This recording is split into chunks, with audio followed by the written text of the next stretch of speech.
At my daughter's wedding rehearsal dinner, I overheard her fiancé laughing with his friends in the garden, calling my daughter a fat pig and me a stupid old cow. Then he sneered, "Once I marry her, the old man's money is mine." I didn't interrupt. I didn't confront him. I simply walked back inside, raised my glass, and smiled. Because at that moment, I decided to let him walk straight into the trap that would destroy everything he was trying to steal. You were watching Dad's Revenge Stories. Thank you so much for tuning in. Where are you watching this from? Drop your country or city in the comments. Please note, certain fictional elements are added for entertainment and education. Any similarity to actual names or locations is coincidental, but the message remains deeply practical. I want to tell you something about the kind of man who smiles while he insults you.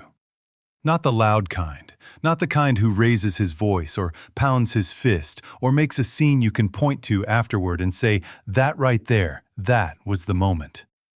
I mean the other kind. The kind who wraps the blade in silk, who slides it between your ribs so smoothly that the people standing right next to you start clapping before you even feel the cut. That was the kind of man Julian Cross was. And I did not fully understand the depth of it until the night of the rehearsal dinner, when he stood up at my table in my home with a glass of my champagne in his hand and showed every person in that room exactly who he was, while making sure only I understood what I was seeing. Let me tell you about my daughter first, because nothing that comes after makes any sense without her. Elena Vance is 31 years old. She has her mother Martha's eyes, that particular shade of brown that looks almost gold in certain light. And she has my mother's laugh, the kind that doesn't ask permission before it fills a room. She volunteers at a literacy center in the Bronx on Saturday mornings. She remembers the birthdays of people who have forgotten their own. She once drove 2 hours in a February snowstorm to bring soup to a college friend who had the flu. And when I told her that was excessive, she looked at me like I had suggested something genuinely strange and said, "Dad, she didn't have soup." Elena is, without qualification or competition, the finest human being I have ever had the privilege of knowing personally. She is also, and I have watched this her entire life, with the particular helplessness of a father who cannot change it, the kind of warm, open-hearted, completely trusting woman that a certain specific type of man looks at and sees an opening. Julian Cross was that type of man. The rehearsal dinner was held at our home on the Upper East Side the Friday before the wedding. Martha had been planning it for 6 weeks. White hydrangeas on every surface, Elena's favorite since she was 9 years old. String lights across the back terrace, 60 guests, the kind of crowd that fills a room with the comfortable noise of people who know each other well enough to be genuinely happy in the same space. I stood at the edge of the terrace with a glass of Bordeaux and watched my daughter move through the room. She was wearing a deep blue dress, hair pinned up, laughing at something her cousin Rachel said near the French doors. She caught my eye from across the terrace and gave me the smile she has been giving me since she was 4 years old. The one that means, "Everything is exactly right, Dad." I raised my glass toward her. Whatever my reservations about Julian Cross, my daughter was glowing. A father does not stand in the way of his daughter glowing. Then Julian stood up. He tapped his champagne glass with a butter knife, the way people do at these events, and the room settled into the particular attentive quiet of guests who understand that a speech is coming and are prepared to be charmed.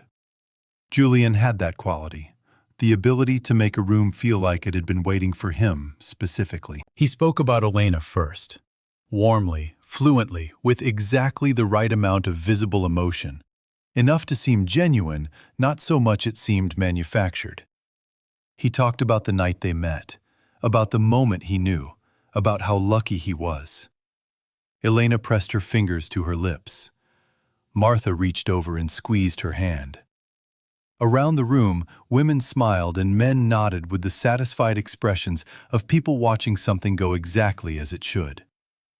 And then Julian turned toward me. "I also want to say something about Arthur," he said, and I heard the warmth in his voice, and I watched the room turn toward me, with the pleasant expectation of people about to witness a generous tribute. Arthur Vance is a self-made man. He paused, let that land. Which honestly, you can tell. He built everything from scratch. Another pause. Then, with a grin that the room read as affectionate, including his taste. The room laughed. Not maliciously, they had no reason to. It sounded like a playful jab between men who respected each other, the kind of gentle ribbing that signals comfort and familiarity. Half the room was already raising their glasses before the laughter finished. I raised mine too. I smiled. I nodded at Julian with the expression of a man who has just been warmly teased by someone he trusts. I held that expression with the steadiness of someone who has sat across negotiating tables for 30 years and learned that the most important thing you can do in the moment someone underestimates you is to let them believe they have succeeded. But I felt it land, every syllable of it. He built everything from scratch, including his taste. I had loaded freight trucks in the Hunts Point terminal at 4 o'clock in the morning for 11 years. I had missed Christmases, I had missed birthdays. I had eaten sandwiches in the cab of a delivery truck in February because I could not afford the diner on the corner. I had built this house, this terrace, these white hydrangeas, this life, with my hands and my back and decades of choices that cost me things I cannot get back. And Julian Cross, standing at my table, with my champagne in his hand, had just called all of it a deficiency, had wrapped that judgment in a joke, delivered it in front of 60 people, and made sure I could not respond without seeming like a man who couldn't take a compliment. I looked at Julian across the terrace as the applause settled. He was already turning back to Elena, already receiving her kiss on his cheek, already accepting congratulations from the guests nearest him. His friend Christian, standing near the bar, caught Julian's eye and raised his glass with a small, private grin. I watched that exchange, brief encrypted the communication of two men sharing a joke that only they understood, and I felt something settle in my chest. Not rage, not grief. Something colder and more deliberate than either of those. I set my glass down on the stone railing. I straightened my jacket. I was going to find Martha and tell her that I needed her to trust me, and that I needed her to act completely normal for the rest of this evening. But first I stepped back from the terrace railing and moved toward the side of the house. The garden was quieter there, away from the lights and the music. I needed 60 seconds alone to decide exactly what kind of man I was going to be for the rest of this night. I had just reached the far edge of the terrace when I heard voices below. Two men, close together, speaking in the lowered but not low enough tones of people who believe they are having a private conversation at a party. I recognized the first voice immediately. It was Julian. He was standing just below the stone retaining wall that separated the upper terrace from the lower garden, partially hidden by the row of white hydrangea arrangements Martha had placed along the perimeter. He had his back to me.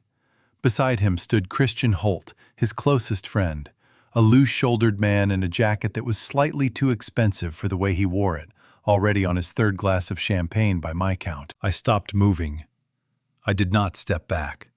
I did not announce myself. I simply stood at the edge of the upper terrace above and behind them, close enough to hear every word, and I listened. 40 million, Christian said. His voice carried the particular looseness of a man whose social filter had been gradually dissolved by good alcohol. You're actually going to pull this off, man. $40 million! Keep your voice down, Julian said. I'm just saying. When you first pointed her out at the Caldwell fundraiser 18 months ago, I thought you were dreaming. Christian laughed quietly. Look at you now. I felt the words before I fully processed them. Pointed her out. 18 months ago. Before the introduction at the gallery that Elena had described to us with such warmth. Before the first date. The first phone call. The first time she came home with color in her cheeks and told Martha she had met someone different. All of it calculated. All of it a starting point on a map Julian had drawn before my daughter ever knew he existed. "She's good cover," Julian said, and his voice had dropped to the register of a man who believes he is completely alone in the world. "Sweet girl. Easy to manage." Christian snorted. "Easy to manage? Come on. She's not exactly—" "She's a fat pig," Julian said. "Flat, casual, the way a man describes a piece of furniture he finds inconvenient. But she's useful, and she's lonely enough to believe whatever I tell her." My right hand found the stone railing beside me. My fingers closed around it. I have been in difficult rooms my entire professional life. I have sat across tables from men who lied to my face, from partners who betrayed agreements, from attorneys who tried to dismantle things I had spent years building. I have learned, through necessity and repetition, to keep my body still when my mind is anything but. I kept it still now. "What about the old man?" Christian asked, nodding vaguely upward toward the terrace, toward the party, toward me. "He seemed like he was watching you tonight." Julian made a sound in his throat, dismissive, almost affectionate in its contempt. "Arthur. He said my name the way you say the name of something you've already decided isn't a threat. He's a stupid old bull. Spent his whole life loading boxes and thinks that makes him wise." A short laugh. "He's exactly what he looks like. A man who worked hard and got lucky and has no idea what to do with what he has." A stupid old bull. I stood above them in the dark, and I let those words go into me completely. I did not flinch away from them. I did not soften them or reframe them or tell myself I had misheard. I let them land exactly where Julian intended them to land. And I felt the full weight of what it meant that this man had sat at my dinner table for 8 months, shaken my hand, looked me in the eye, and carried this opinion of me the entire time. "And the money?" Christian pressed. "The actual plan?" "Already in motion," Julian said. "The old man mentioned something last month about consolidating his export holdings. I've been patient. I let him think it was his idea to bring me in." He paused. "He's going to offer me a piece of the business, and I'm going to take it. What about Elena when all this—" "She'll be fine," Julian said, and I could hear the shrug in it. "I'll be a decent husband, keep her comfortable. She doesn't need to know the difference between being loved and being managed. She's already proved that." He reached into his jacket pocket and pulled out something small, I could not see what. And then he added, almost as an afterthought, "I've been buying her those expensive pastries she likes every morning. The ones loaded with sugar. Keeps her soft. Keeps her grateful. Keeps her exactly where she needs to be." Christian laughed, the laugh of a man who finds his friend's cleverness genuinely impressive. I released the stone railing. I looked down at my hand. There were white marks across my palm where my fingers had pressed against the edge. I straightened my jacket. I turned around and walked back through the terrace doors, through the warmth and the music and the soft collision of 60 people who believed they were celebrating something real. Martha was near the fireplace, speaking with Elena's Aunt Patricia. She looked up the moment I crossed the threshold. 33 years of marriage, and that woman can read a shift in my face from across a crowded room. She excused herself and came directly to my side. "I need you to trust me," I said, my voice low and completely even. "And I need you to act completely normal for the rest of this evening. Can you do that?" Martha searched my face for 3 full seconds. Then she straightened, lifted her champagne glass, and turned back toward the room with the composed, luminous expression of a woman who has never once in her life let the wrong people see what she was thinking. "Of course," she said warmly. "Now come tell Patricia about the renovations. She's been asking all night." I followed my wife back into the party. Across the room, Julian had returned from the garden. He was laughing at something Elena said, his arm around her shoulders, his face arranged into the expression of a devoted man. Elena was glowing.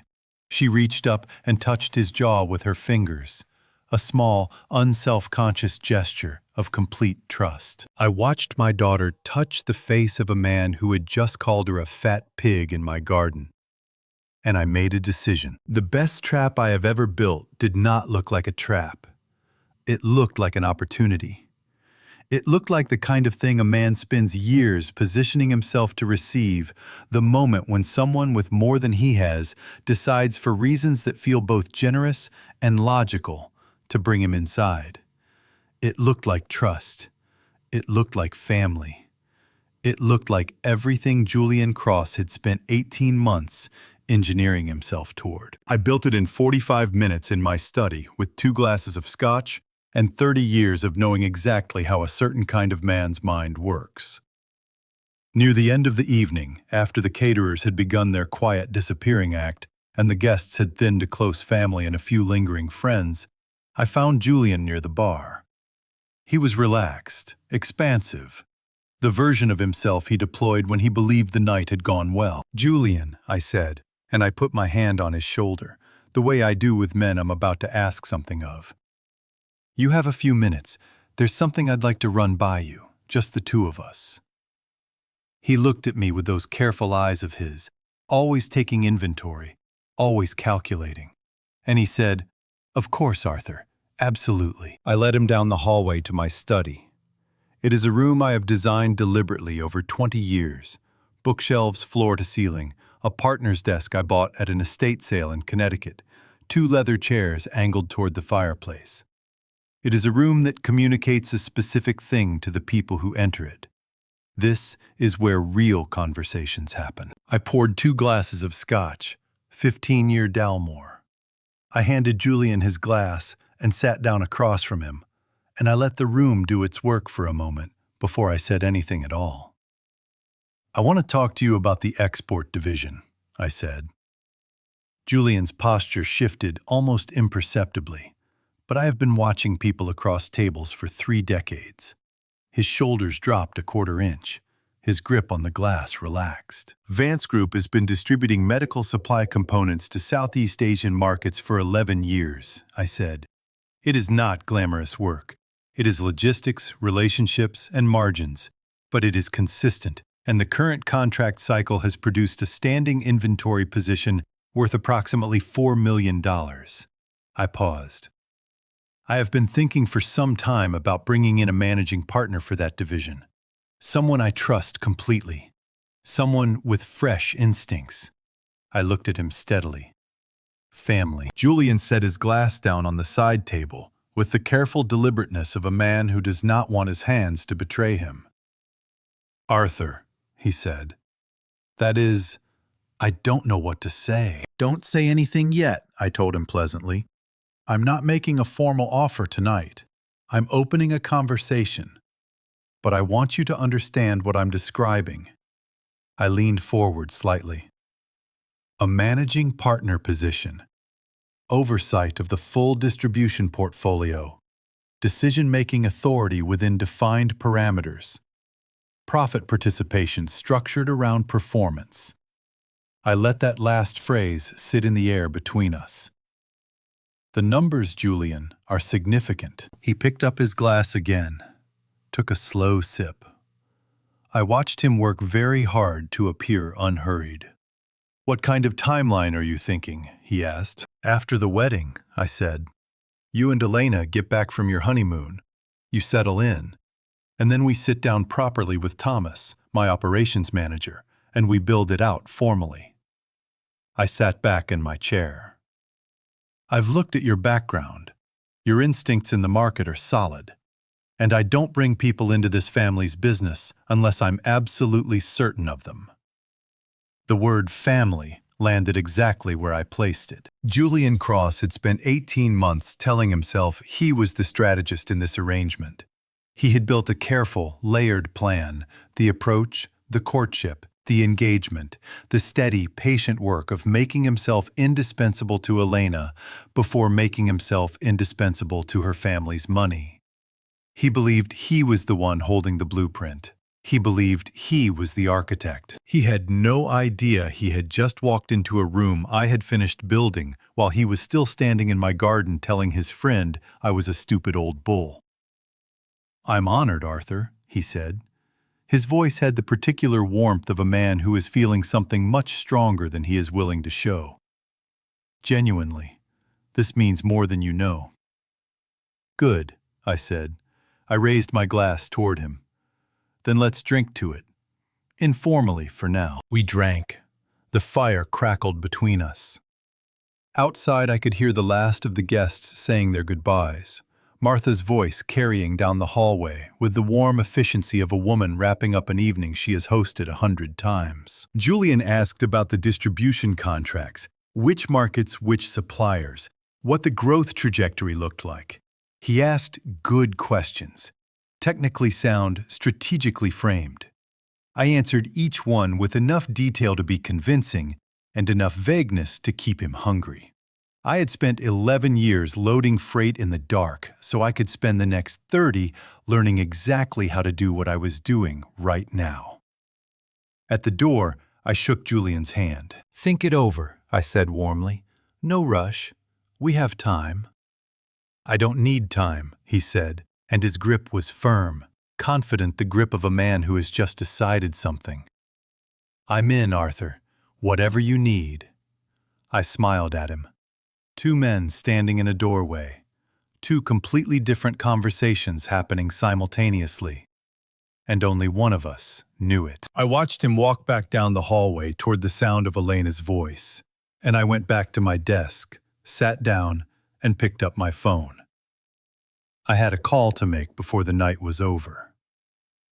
His name was Thomas Aldridge, and he had been my operations manager for 16 years. And I needed him to understand exactly what was coming. Thomas Aldridge arrived at the Vance Group offices on Park Avenue at 7:15 in the morning, which is what he does every working day of his life. Which is one of the reasons I have trusted him with the operational core of my business for 16 years. He is a compact, precise man in his mid-50s, with reading glasses he keeps pushed up on his forehead, and a habit of writing everything down in a small leather notebook, even when he does not need to, because he believes that the act of writing something makes it real in a way that memory alone cannot guarantee. He has never once, in 16 years, been late to a meeting, missed a deadline, or told me what I wanted to hear instead of what I needed to know. I was already in the conference room when he arrived. Coffee on the table, door closed. "Sit down, Thomas," I said. "I need to walk you through something." I told him everything. The garden, the conversation, the offer I had made to Julian the night before. Thomas listened without interrupting, which is his custom, and when I finished, he set his pen down on the notebook and looked at me with the particular expression he reserves for situations that require him to recalibrate his understanding of something he thought he already knew. "You want me to receive a good faith deposit," he said carefully. "Yes," I said. $500,000. Julian will bring it in within the next 2 weeks. When he does, you accept it into the Vance Export operating account as a standard good faith deposit, which is exactly what it is, legally speaking. I looked at him steadily. A good faith deposit, Thomas, is a voluntary payment made by one party to demonstrate sincere intent before a formal contract is executed. It is not a binding agreement. It carries no guaranteed return. Julian will be making this payment of his own free will, under no coercion, with full understanding that a formal partnership agreement has not yet been signed. Thomas picked up his pen again, wrote something. "And the goods?" "Real," I said. "Every unit. Current inventory valued at $4.2 million. The deposit goes into the operating account and sits there perfectly legal while Julian believes he is securing his position." I paused. "Market conditions are what they are, Thomas. I am not manufacturing anything." He nodded slowly. And when he comes to collect on the arrangement, he won't be in a position to collect on anything, I said. But that is not your concern. Your role is to receive the deposit, issue a standard internal receipt, and manage the inventory documentation, as you always do. I leaned back in my chair. Can you do that? I've been doing exactly that for 16 years, Thomas said, which was the closest he ever came to saying yes without saying yes. Julian arrived at 10 o'clock. He was dressed differently than the night before. Business casual, jacket without a tie. The deliberate presentation of a man who wants to signal that he belongs in a room like this, without appearing to try too hard. I introduced him to Thomas, watched the two men shake hands, and noted the way Julian's eyes moved around the conference room, cataloging, pricing, calculating. Thomas oversees all operational logistics for the export division, I told Julian. If we move forward, you would work directly with him on a day-to-day basis. Julian nodded at Thomas with the friendly authority of a man who had already decided he would be giving this person instructions before long. Thomas smiled back pleasantly and wrote something in his notebook. I slid a single sheet of paper across the table to Julian. This outlines the structure, I said. Not a contract, we are nowhere near that yet. Just the framework. Managing partner designation, profit participation, benchmarks, operational scope. I tapped the bottom of the page. And the one condition.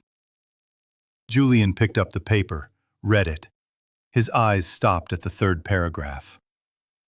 A good faith deposit, he said. Standard practice, I said easily. When I bring someone into the financial structure of this business, I need to know they have skin in the game, that they are not here for the title or the access, but because they genuinely intend to build something. I looked at him across the table.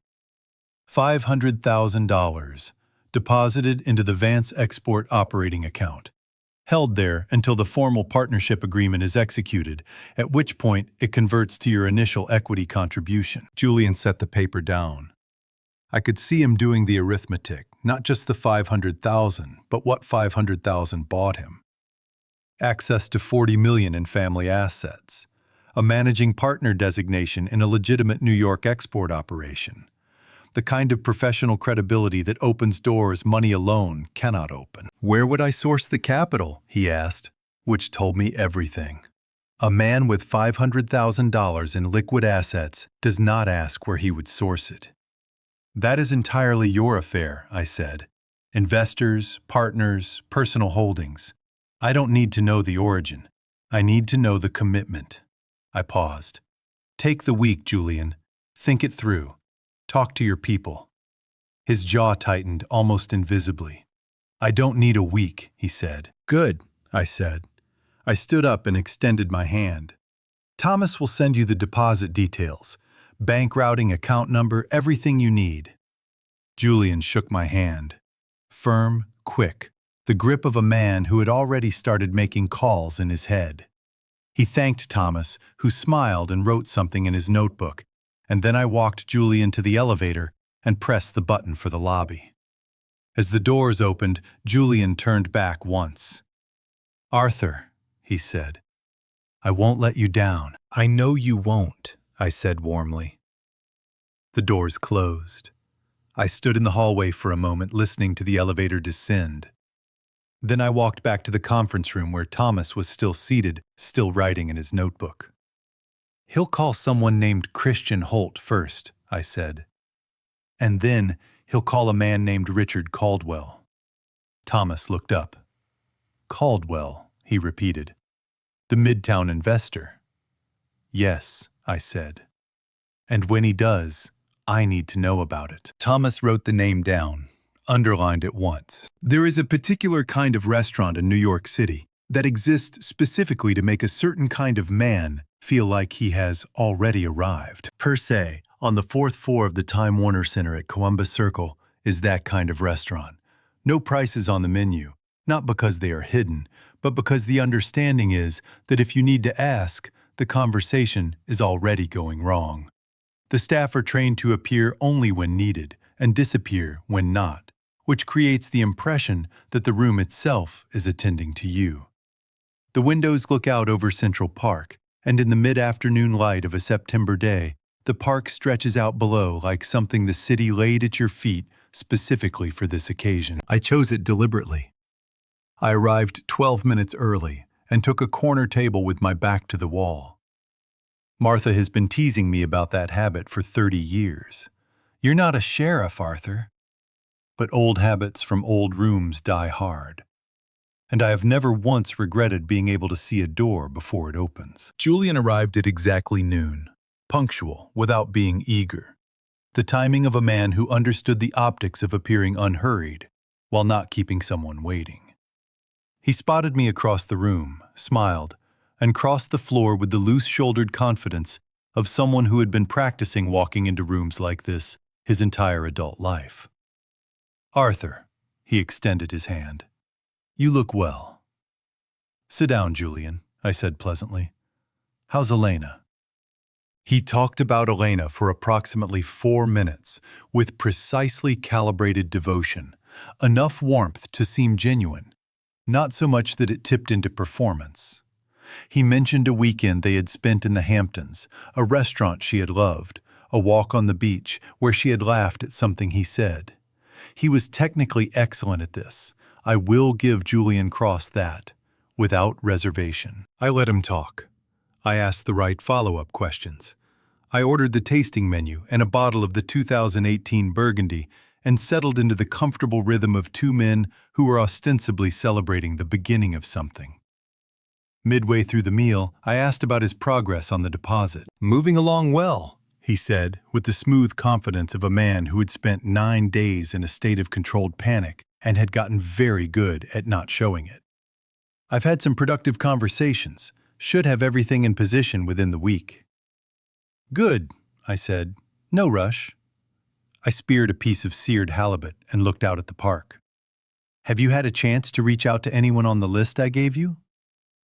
A half-second pause. A few, he said carefully. Caldwell, I asked, as if the name had arrived casually from nowhere in particular. Julian's jaw moved almost imperceptibly. We've spoken, yes. He seems very interested. I nodded pleasantly and said nothing further about it. I could feel Julian watching my face for a reaction, trying to read whether my mention of Caldwell was a test or a coincidence. I gave him nothing. I talked about the Burgundy instead, the vineyard, the particular year, a dinner Martha and I had eaten in Lyon the summer before Elena started college. The afternoon moved forward. Dessert arrived, a small, perfect thing involving pear and caramel that Julian ate with the focused appreciation of a man eating on someone else's bill who does not yet know it. And then my phone rang. I looked at the screen, frowned slightly, the precise, apologetic frown of a man who had not expected this and was genuinely sorry about it. Excuse me one moment, I said. This is Thomas. Something may have come up with the Jakarta shipment. I stood up and stepped away from the table, moving toward the far end of the room near the window. I stood there for 90 seconds with the phone pressed to my ear, looking out at Central Park, speaking in the quiet, clipped tones of a man handling something that required his attention. Then I hung up and walked back to the table. Julian was sitting with his hands folded patiently, the very picture of a reasonable future son-in-law. I apologize, I said, and reached for my jacket pocket. Then I paused, a small, genuine-looking pause, the kind that happens when a man realizes something minor has gone wrong. Julian, I left my wallet at the office. Thomas called me out this morning before I had a chance. I shook my head. Cover this for me, would you? I'll sort you out this afternoon. Something moved behind Julian's eyes.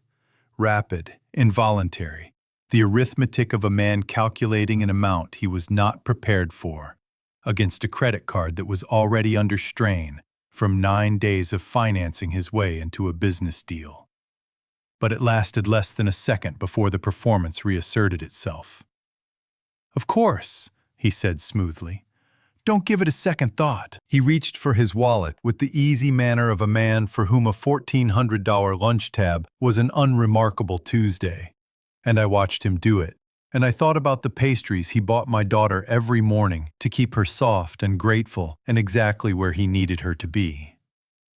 The card went down. It cleared. Julian tucked his wallet back into his jacket and smiled at me across the table. "Thank you," I said warmly. "I'll have Thomas wire it to you this afternoon." Then I reached into my breast pocket and withdrew a cream envelope, the kind that looks like it contains something worth receiving. "And this," I said, sliding it across the table, "is the list I mentioned. Personal contacts. Men I have worked with for years who understand what discretion looks like and what opportunity looks like." I met his eyes. "Richard Caldwell's private line is in there as well, though it sounds like you may have already found your way to him." Julian took the envelope. His fingers did not tremble, but they wanted to. "Arthur," he said, "I don't know how to thank you." "Build something worth thanking me for," I said simply. We shook hands outside on Columbus Circle. The September air was warm, and the park spread out behind us, and Julian Cross walked away from that lunch with a cream envelope in his jacket pocket, and $1,400 charged to a credit card he could not comfortably afford, and the absolute certainty that everything was going exactly according to his plan. I stood on the sidewalk and watched him go. Then I took out my phone and called Thomas. "He's already talked to Caldwell," I said. "It's moving faster than I expected." "Do you want me to slow it down?" Thomas asked. "No," I said. "Let him run." Jenkins has worked in this house for 14 years. He is a tall, spare man in his early 60s, with the particular quality of stillness that comes from spending decades in rooms where other people's conversations are happening, and understanding that his job is to be present without being noticed. He does not offer opinions unless asked. He does not volunteer information unless he believes it is necessary. In 14 years, I can count on one hand the number of times he has knocked on my study door after 9 o'clock in the evening. The night of September 20th, he knocked at 9:47. I was at my desk, reviewing the quarterly logistics report, when I heard it. 3 measured knocks, the way Jenkins always knocks, equally spaced, neither urgent nor tentative. I told him to come in. He entered, carrying a tablet in both hands, the way a person carries something they want to make clear they are presenting rather than just delivering. He set it on the desk in front of me without saying a word. Then he pressed play. The footage was from the security camera mounted at the corner of the back garden, angled to cover the pathway between the side gate and the rear terrace. The timestamp in the lower right corner read September 14th. The Sunday afternoon Julian had come by to take Elena to brunch, the visit I had been in the city for and had not witnessed directly. The footage showed Julian coming around the side of the house alone. He had not seen the camera. It was mounted high and partially obscured by the trellis Martha had planted up the east wall 3 summers ago. He was carrying a small paper bag in one hand, the kind that comes from the bakery on Lexington that Elena had mentioned she loved, and in the other hand, he held a loose bouquet of pale pink flowers, garden roses, the kind Elena kept in a vase on her desk. He set the bag down on the garden bench. Then he looked around once, a quick, practiced scan, the movement of a man who has learned to check his surroundings before he allows himself to be himself. And when he was satisfied there was no one watching, he pulled his foot back and kicked Biscuit. Biscuit is our golden retriever.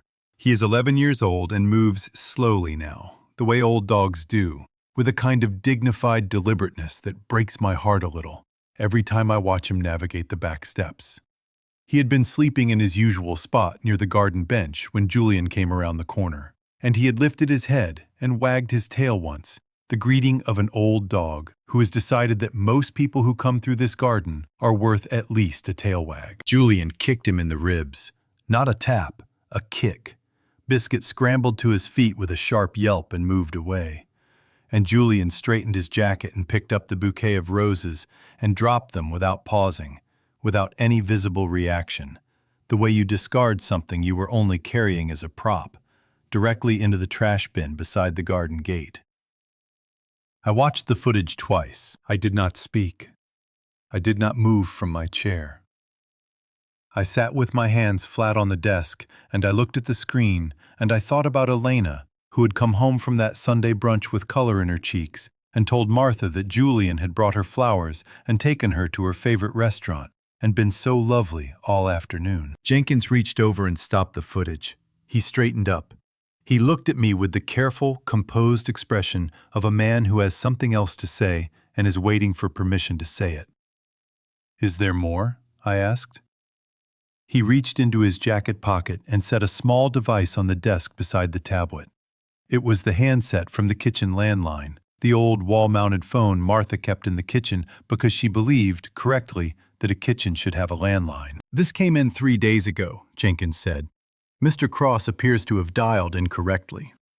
I picked up the handset and pressed play. Julian's voice filled the room. Relaxed, unguarded, the voice of a man alone in his car, talking to his best friend without a single layer of performance between him and the words coming out of his mouth. Dude, the old man actually thinks I respect him. Keeps going on about how he built everything himself, like that's supposed to mean something to somebody. Like I'm supposed to be impressed that he spent his best years loading boxes in the Bronx.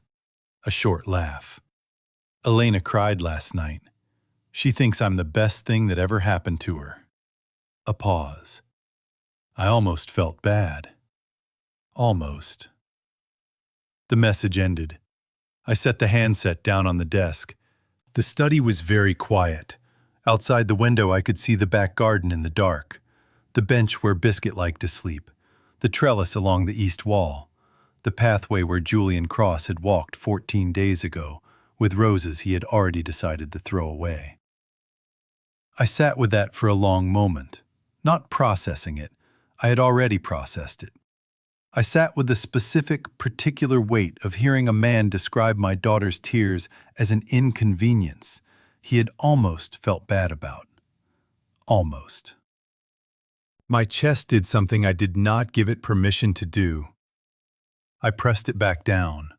Then I stood up, opened the desk drawer, and took out the small digital recorder I keep for business calls. I played the voicemail again and recorded it directly.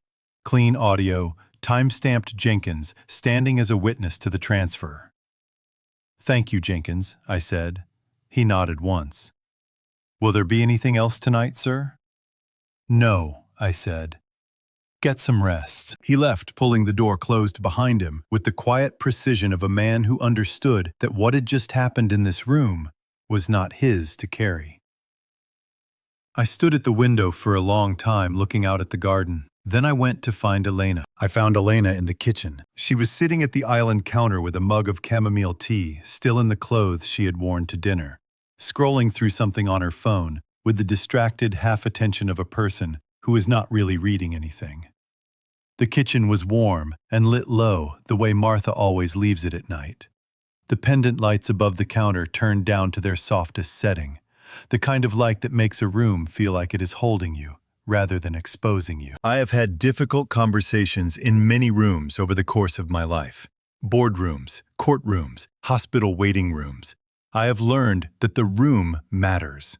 A conversation that happens in the right room has a different quality than the same conversation happening somewhere it does not belong. The kitchen was the right room. It has always been the right room for Elena and me. When she was 9 years old and her best friend moved away, we sat at this counter and I let her cry into a bowl of ice cream until she talked herself through it. When she was 16 and made a decision she was ashamed of, she came to me here, not to my study, not to the living room, here where the light is low and the room does not judge. This kitchen has held more truth between the two of us than any other place in this house. She looked up when I came in, read my face in approximately 1 second. "Dad," she said. Not a question. The tone of a daughter who has known her father long enough to recognize the specific weight he carries when something is wrong. "I need to show you something," I said. "And I need you to let me show you all of it, before you say anything." She set her phone face down on the counter, wrapped both hands around her mug. "Okay," she said. I sat down across from her. I placed the tablet on the counter between us, and I played the footage. First, the camera from the back garden, the timestamp, Biscuit scrambling away with a sharp yelp, the roses dropping into the trash bin without a second glance. I watched Elena's face while it played. Her jaw tightened on the moment Julian's foot connected. Her knuckles went white around the mug. But she did not look away, and she did not make a sound. When it finished, I picked up the kitchen handset and played the voicemail. Julian's voice in the warm kitchen light. "The old man actually thinks I respect him? Elena cried last night. She thinks I'm the best thing that ever happened to her. I almost felt bad. Almost." Elena stared at the handset for a long moment after the message ended. Her breathing had changed, slower, deeper, the controlled respiration of a person applying deliberate pressure to something that wants very badly to come apart. "How long have you known?" she asked. Her voice was steady in the way that things are steady when they are working very hard to be. "Since the night of the rehearsal dinner," I said. "I heard him in the garden with Christian." Her eyes came up to mine. "Why didn't you tell me then?" "Because I needed you to have something he couldn't argue his way around," I said. "Not just my word against his. Something solid. Something with his voice and his face and his own handwriting on it." I paused. "I needed to build it first." She looked back down at the handset. A long moment passed between us. The kind of moment that does not need to be filled. Then, Elena stood up. She walked to the pantry cabinet on the far side of the kitchen, the tall one beside the refrigerator where Martha keeps the dry goods, and she opened both doors. On the second shelf, arranged in a neat row, were 7 boxes of pastries, the expensive kind from the bakery on Lexington, the ones Julian brought every morning wrapped in their signature pale gold boxes with the dark ribbon. The ones Elena had told me last month she was trying to cut back on. But Julian kept insisting. She took the first box off the shelf, opened it, looked at the contents for exactly 1 second.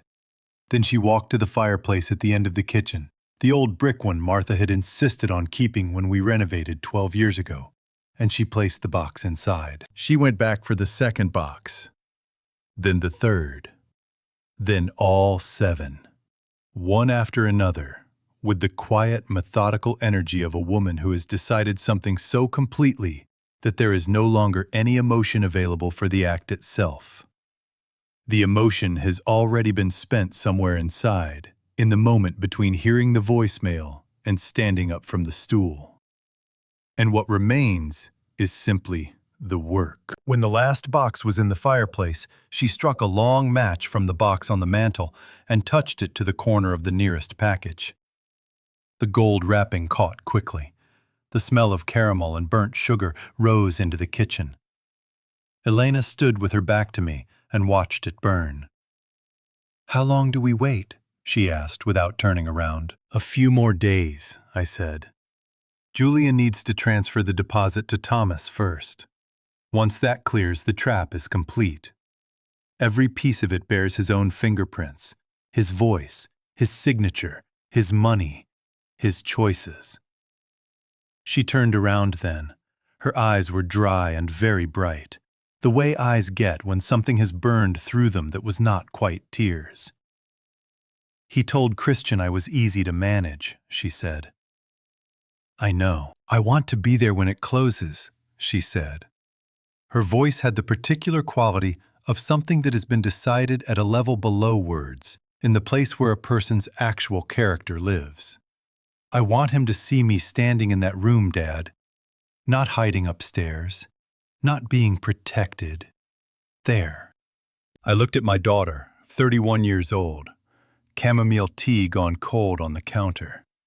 Firelight moving across her face, and I thought about the woman I had watched grow up in this kitchen. And I understood that she had not come here tonight to be comforted. She had come here to tell me who she was. "Okay," I said. Her phone buzzed on the counter. She glanced at it. Julian's name on the screen. She picked it up, pressed it to her ear, and her voice when she answered was warm and easy and completely, terrifyingly normal. "Hey you," she said. "I was just thinking about you." I stood up quietly, picked up the tablet, and walked back down the hall to my study. Thomas had sent a message while I was in the kitchen. Transfer initiated. Expect confirmation within 72 hours. There is something a man builds over 30 years that is worth more than any inventory position, any distribution contract, any figure on any balance sheet. His name. Not the name his parents gave him, though that matters too. I mean the other name. The one built from decisions made at 4 in the morning when no one was watching. From commitments honored when breaking them would have been easier. From the slow accumulation of a reputation that people reference when they are deciding whether to trust you with something they cannot afford to lose. That name takes decades to build. It cannot be purchased, cannot be inherited, cannot be manufactured by a man with good posture and a practiced handshake. It can, however, be stolen. Or rather, it can be borrowed without permission by a man who understands its value better than he understands the cost of using it carelessly. I learned the full shape of what Julian had done over the course of several days, through Thomas and through 2 other contacts whose discretion I trusted completely. I did not confront Julian during this period. I did not make calls of my own. I listened, and I let Thomas piece it together. And when the picture was complete, I sat with it in my study for a long time before I allowed myself to fully understand what I was looking at. Julian had moved quickly. I will give him that. Within 48 hours of our lunch at Per Se, he had arranged a meeting with Richard Caldwell at Caldwell's offices on the 34th floor of a building on Park Avenue, not far, I noted, with a particular kind of sourness, from the Vance Group offices, where I had poured Julian a glass of scotch and shown him what genuine opportunity looked like. Julian had gone through the list I gave him, identified Caldwell as the largest and most credible name on it, and positioned himself accordingly. Richard Caldwell is 71 years old. He built his investment firm over 4 decades, through a combination of meticulous research and the kind of patience that younger men in his industry consistently underestimate. He does not move quickly. He does not take meetings with people he has not vetted through at least 2 independent references. He has a reputation in New York financial circles for being the man you want in the room when a deal is being structured, because he will find the flaw in it that everyone else missed. Julian had told Caldwell's assistant that he was calling on behalf of Arthur Vance. That got him the meeting. In the meeting, according to the notes, Caldwell's assistant had taken notes that Caldwell himself would later place on my coffee table. Julian had described himself as the incoming managing partner of Vance Group's export division. He had described the partnership as already formalized. He had told Caldwell that Arthur Vance had personally identified this investment opportunity and was looking for a small number of trusted associates to participate alongside the family. He had said, with the smooth certainty of a man who has rehearsed something until it feels like memory, that Arthur Vance had specifically suggested reaching out to Caldwell, and that the investment carried Arthur Vance's full personal endorsement. He had used my name 7 times in 40 minutes, according to the notes. 7 times he had placed my name, the name I built over 30 years of decisions made when no one was watching, between himself and a man who would never have taken his call otherwise. 7 times he had borrowed my credibility, like it was currency he had a right to spend. In New York, what Julian had done had a legal name, fraudulent misrepresentation. It falls under civil fraud statutes, the deliberate misrepresentation of a material fact, specifically, the false claim of authorization and endorsement made with the intent to induce another party to commit money. Richard Caldwell had committed $200,000 to Julian's proposition, based on the representation that Arthur Vance stood behind it. Arthur Vance had never authorized anything of the kind. Thomas told me about the Caldwell meeting on the evening of September 22nd. The same evening, I had walked into the kitchen and shown Elena the footage and the voicemail. 2 separate pieces of the picture, arriving on the same night, each one worse than the other, in a different way. I sat at my desk, and I thought about Richard Caldwell, a man I had known for 19 years, a man who had trusted my name because I had spent 19 years making sure my name was worth trusting. And I thought about what it meant that Julian Cross had walked into his office and spent it like pocket change. I picked up the phone and called Caldwell directly. He answered on the second ring. "Arthur," he said. His voice had the particular flatness of a man who has been waiting for a call he did not want to have to make himself. "I was wondering when I'd hear from you." "Richard," I said, "I think we need to sit down." A pause. "I think so too." "Not yet," I said. "Soon, but not yet.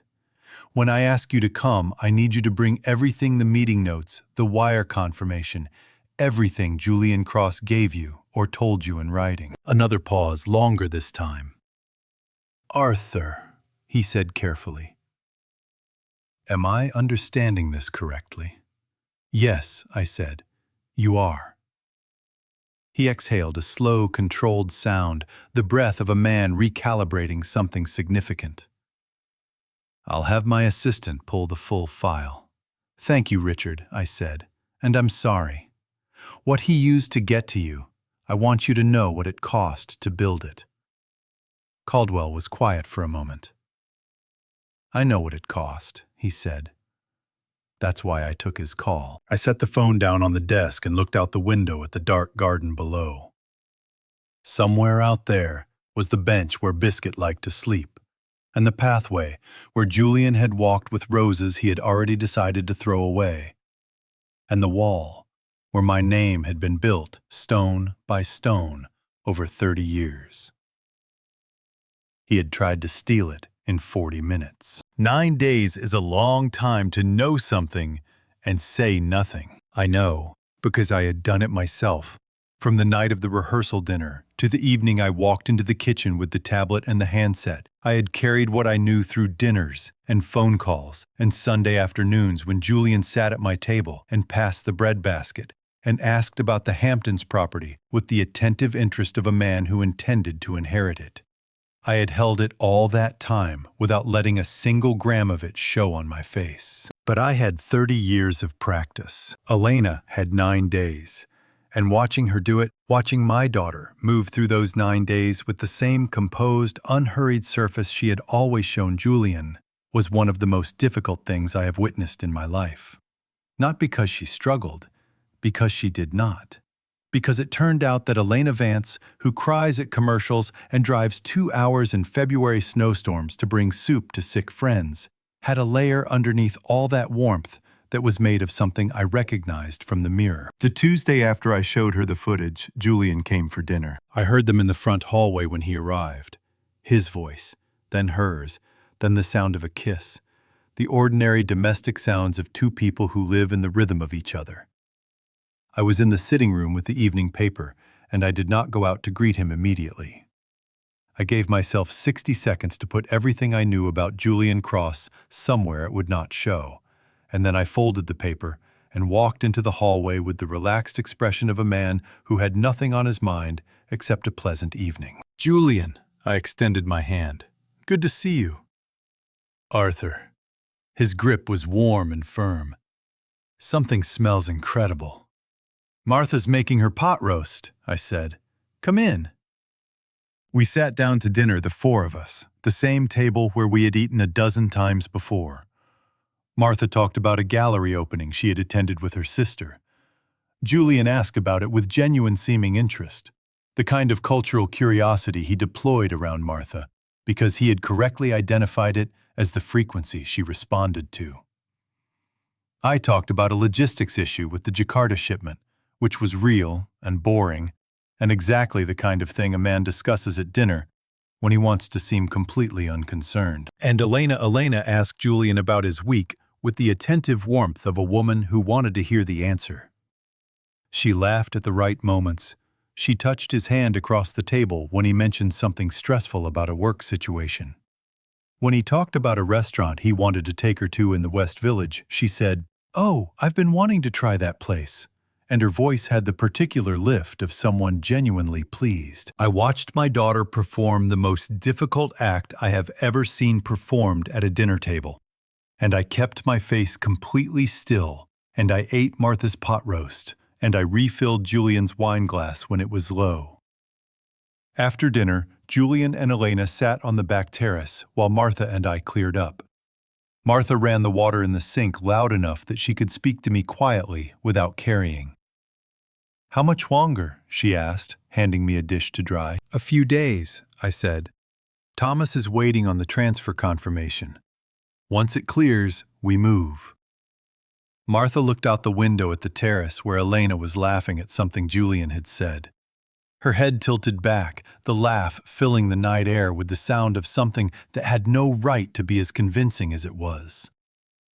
"She's stronger than both of us," Martha said quietly. "Yes," I said. "She is." On Thursday, Julian called me directly, not Elena. Me, with the smooth, satisfied energy of a man delivering good news he had been looking forward to delivering. "Arthur," he said, "the deposit is ready. I'm having Thomas's wire details confirmed today. Should be in the account by end of week." "Wonderful," I said warmly. "I knew you'd make it happen, Julian. I had no doubt." "I appreciate your confidence," he said, and I could hear in his voice the thing I had been waiting to hear, the specific, unmistakable register of a man who believes he has won.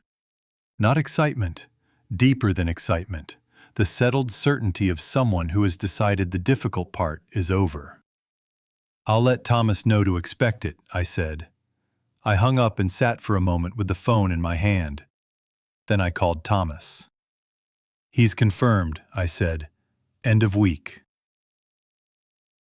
"Understood," Thomas said. "I'll send you the notification the moment it clears." I called Caldwell next. His assistant put me through in under a minute. "Richard," I said, "Wednesday morning, 10 o'clock, my home." "I'll be there," he said. No questions, no negotiation.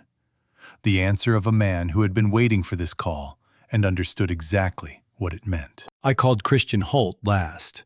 That call was brief. I did not tell him everything I told him enough.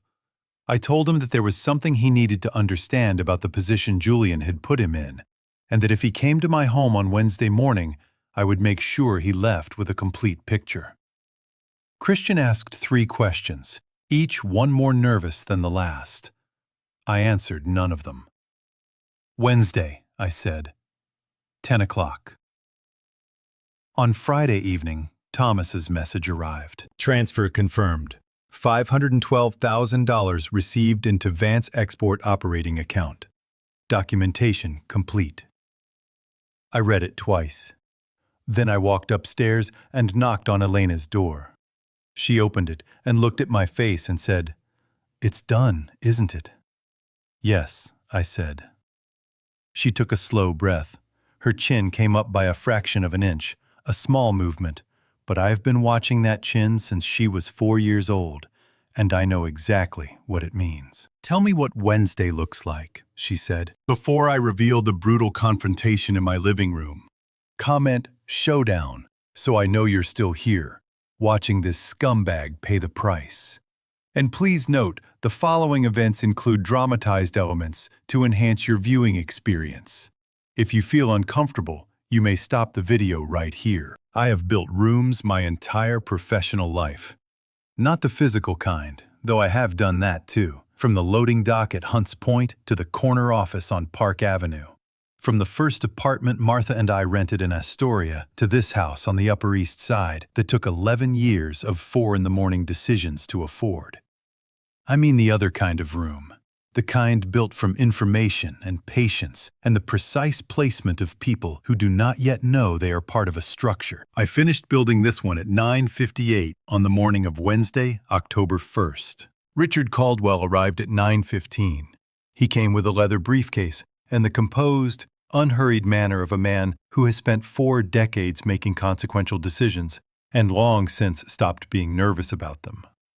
I took his coat at the door and led him to the sitting room and poured him coffee. and we talked for 20 minutes about a bridge project in Queens that we had both contributed to 3 years ago. Because that is what men who have known each other for 19 years do when they are waiting for something difficult to begin. Christian Holt arrived at 9:40.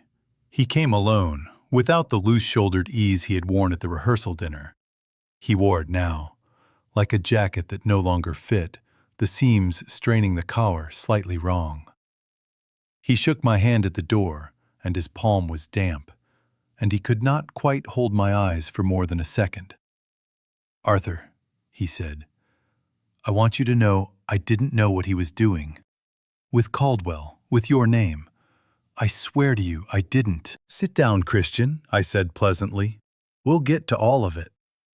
He sat on the far end of the sofa with the posture of a man trying to take up as little space as possible. 2 other men arrived at 9:50, business associates of Caldwell's, who had been drawn into Julian's proposition through the referral chain he had constructed using my list.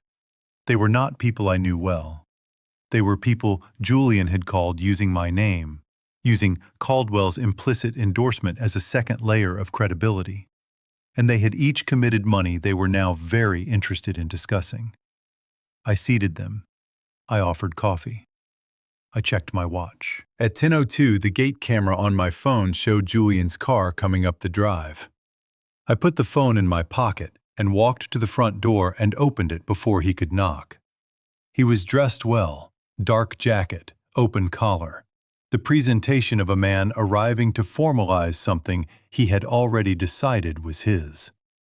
He smiled when he saw me, and it was a good smile, the practiced kind, the one that had charmed 60 people at a rehearsal dinner 3.5 weeks ago. "Arthur," he extended his hand.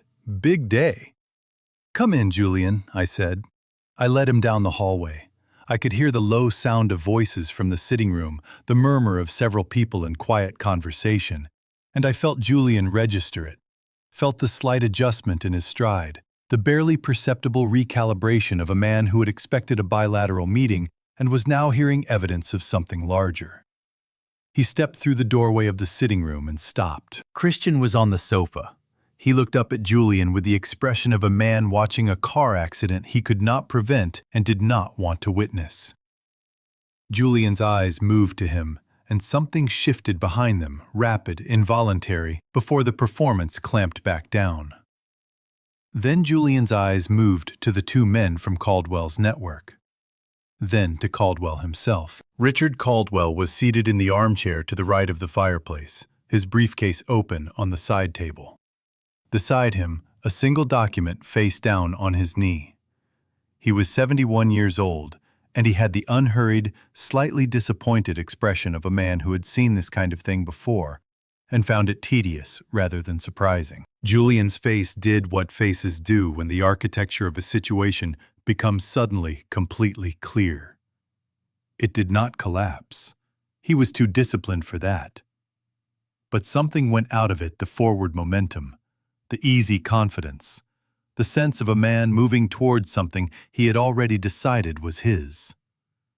It drained away in approximately 2 seconds, and what was left underneath was just a man standing in a room that was not what he had expected it to be. "Julian," I said from behind him. "Sit down." He turned, looked at my face, and for the first time since I had known him, Julian Cross did not have an immediate response. His mouth opened slightly and closed again. The movement of a man whose internal script had just encountered a scene it had not prepared for. He started. "Arthur, what is—" "Sit down," I said again. The same words, the same tone, quieter the second time, which made them heavier. He sat. Caldwell reached into his briefcase without being asked and placed 3 documents on the coffee table.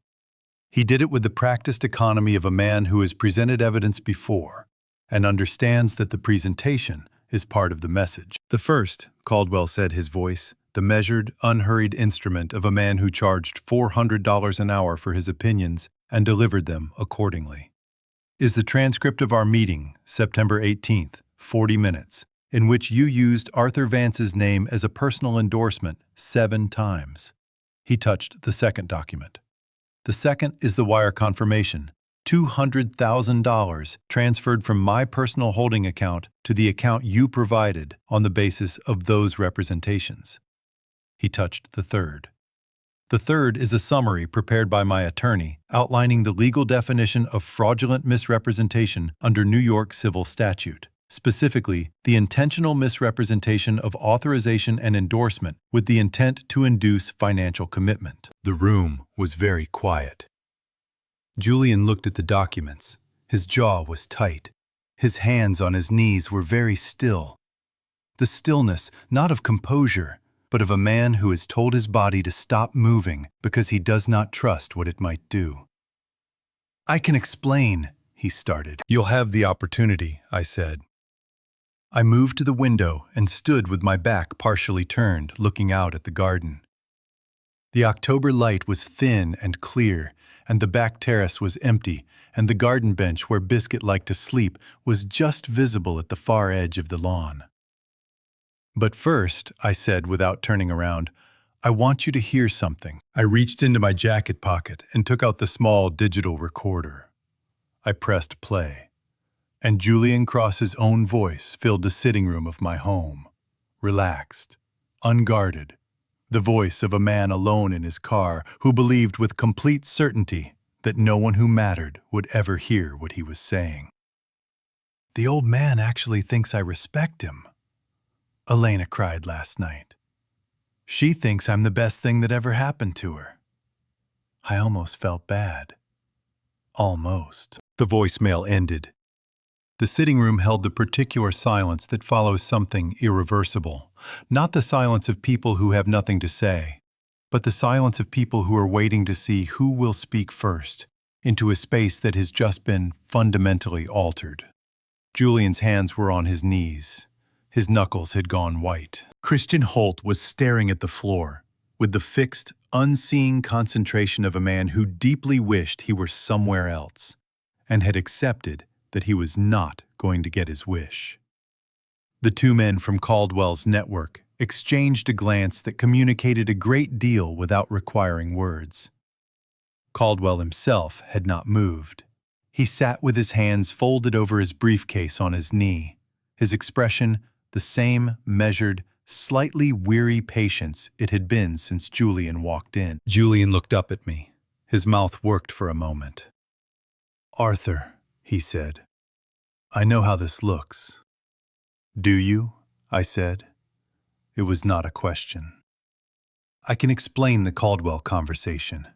The way I framed it, I was trying to establish credibility, and I may have been imprecise about the nature of your— "Imprecise," I said. The word landed in the room like something dropped from a height. Julian stopped talking. I turned from the window fully and looked at him directly for the first time since he had sat down. I had been saving this, not the anger— I did not have anger available— for Julian Cross. I had something colder and more permanent than anger.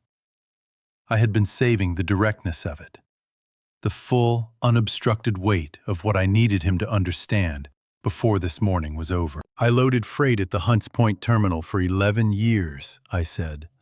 My voice was low and completely even. I started at 22 years old.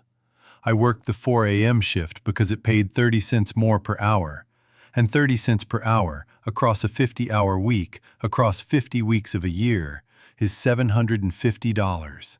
And $750 was, at 22 years old, the difference between affording the deposit on a better apartment or not. I paused. I did that for 11 years. And then I did other things for another 19 years. And at the end of all of it, what I had was not just a business or a house or a number on a balance sheet. I took one step toward him. I had a name, I said. A name that meant something specific to specific people. That when Richard Caldwell saw it on a caller ID, he picked up on the second ring. That when Thomas Aldridge puts it on a document people sign without asking for a second opinion. That name did not come from a family I was born into, or a school I attended, or a contact list I inherited. I held Julian's gaze and did not release it. I built it the same way I built everything else. One decision at a time, over 30 years, at 4 in the morning, when no one was watching, and it would have been very easy to do less. Julian opened his mouth. "I'm not finished," I said. He closed it. "You sat at my table," I said. "You shook my hand. You stood up at my daughter's rehearsal dinner and made 60 people laugh at a joke designed to make me feel small. And then you walked into my garden and told your friend that my daughter was a fat pig and I was a stupid old bull." I let those words sit in the room where Julian could not take them back, where Caldwell and Christian and everyone else could hear exactly what Julian Cross had said in the dark of my garden 3.5 weeks ago. And then you walked into Richard Caldwell's office, and you spent my name like it was yours to spend. The color had left Julian's face in a way that foundation cannot conceal. "You didn't just try to take what this family built," I said. "You tried to steal who I am." The room was very quiet. Christian made a sound, small, involuntary, the sound of a man who has just fully understood the depth of the water he is standing in. He pressed his hand over his mouth and looked away. Caldwell uncrossed his legs and leaned forward slightly. "For the record," he said, to no one in particular, to the room in general, with the dry precision of a man making a notation, "I've known Arthur Vance for 19 years. I have never, in 19 years, heard him raise his voice." He paused. "The fact that he hasn't raised it now is the most concerning thing I have witnessed in this room this morning." Julian turned to Caldwell with the desperate pivot of a man looking for a softer surface. "Richard," he started, "the money I fully intend to—" "Don't," Caldwell said. Not unkindly, simply. The single syllable of a man who had heard many things in his career and had learned to identify the ones not worth the air they required. "Don't do that in this room." Julian turned back to me. His jaw was working. His eyes had the bright, slightly unfocused quality of a man whose internal system is processing too many inputs simultaneously. The voicemail, the documents, the faces in the room, the specific and irrevocable understanding that every angle he had prepared for had been anticipated and closed before he walked through the door. "What do you want?" he asked. His voice had dropped to something raw and unpolished. The first genuinely unperformed thing I had heard from Julian Cross since the night I stood on my terrace and listened to him in the garden below. I looked at him for a long moment. Then I heard it. The soft, unmistakable sound of footsteps on the staircase. Measured, unhurried. Coming down from the upper floor with the particular quality of someone who has decided exactly how they are going to enter a room and is in no rush to do it before they are ready. I looked toward the doorway. So did Julian. The footsteps reached the bottom of the stairs and came down the hallway. And then Elena Vance walked through the door of the sitting room, and the entire temperature of the space changed in a way that had nothing to do with the thermostat. Elena was wearing a dress I had not seen before. It was the color of deep burgundy, fitted the kind of dress that does not apologize for the body wearing it. She had her hair down, and she wore small gold earrings that had belonged to her grandmother Martha's mother, a woman who had raised 4 children in a 2-bedroom apartment in Queens, and never once in my experience of her allowed anyone to make her feel like she occupied less space than she deserved. I noticed the earrings. I do not think it was accidental that she had chosen them. She was carrying a large cardboard box in both arms, holding it against her chest, with the matter-of-fact composure of someone transporting something they have already decided is garbage. She walked into the sitting room without hurrying, without scanning the faces of the people in it, without doing any of the things a person does when they are uncertain about the reception they are going to receive. She walked in the way people walk into rooms they own. She set the box down on the coffee table, directly on top of Caldwell's documents, which she had not glanced at because she did not need to.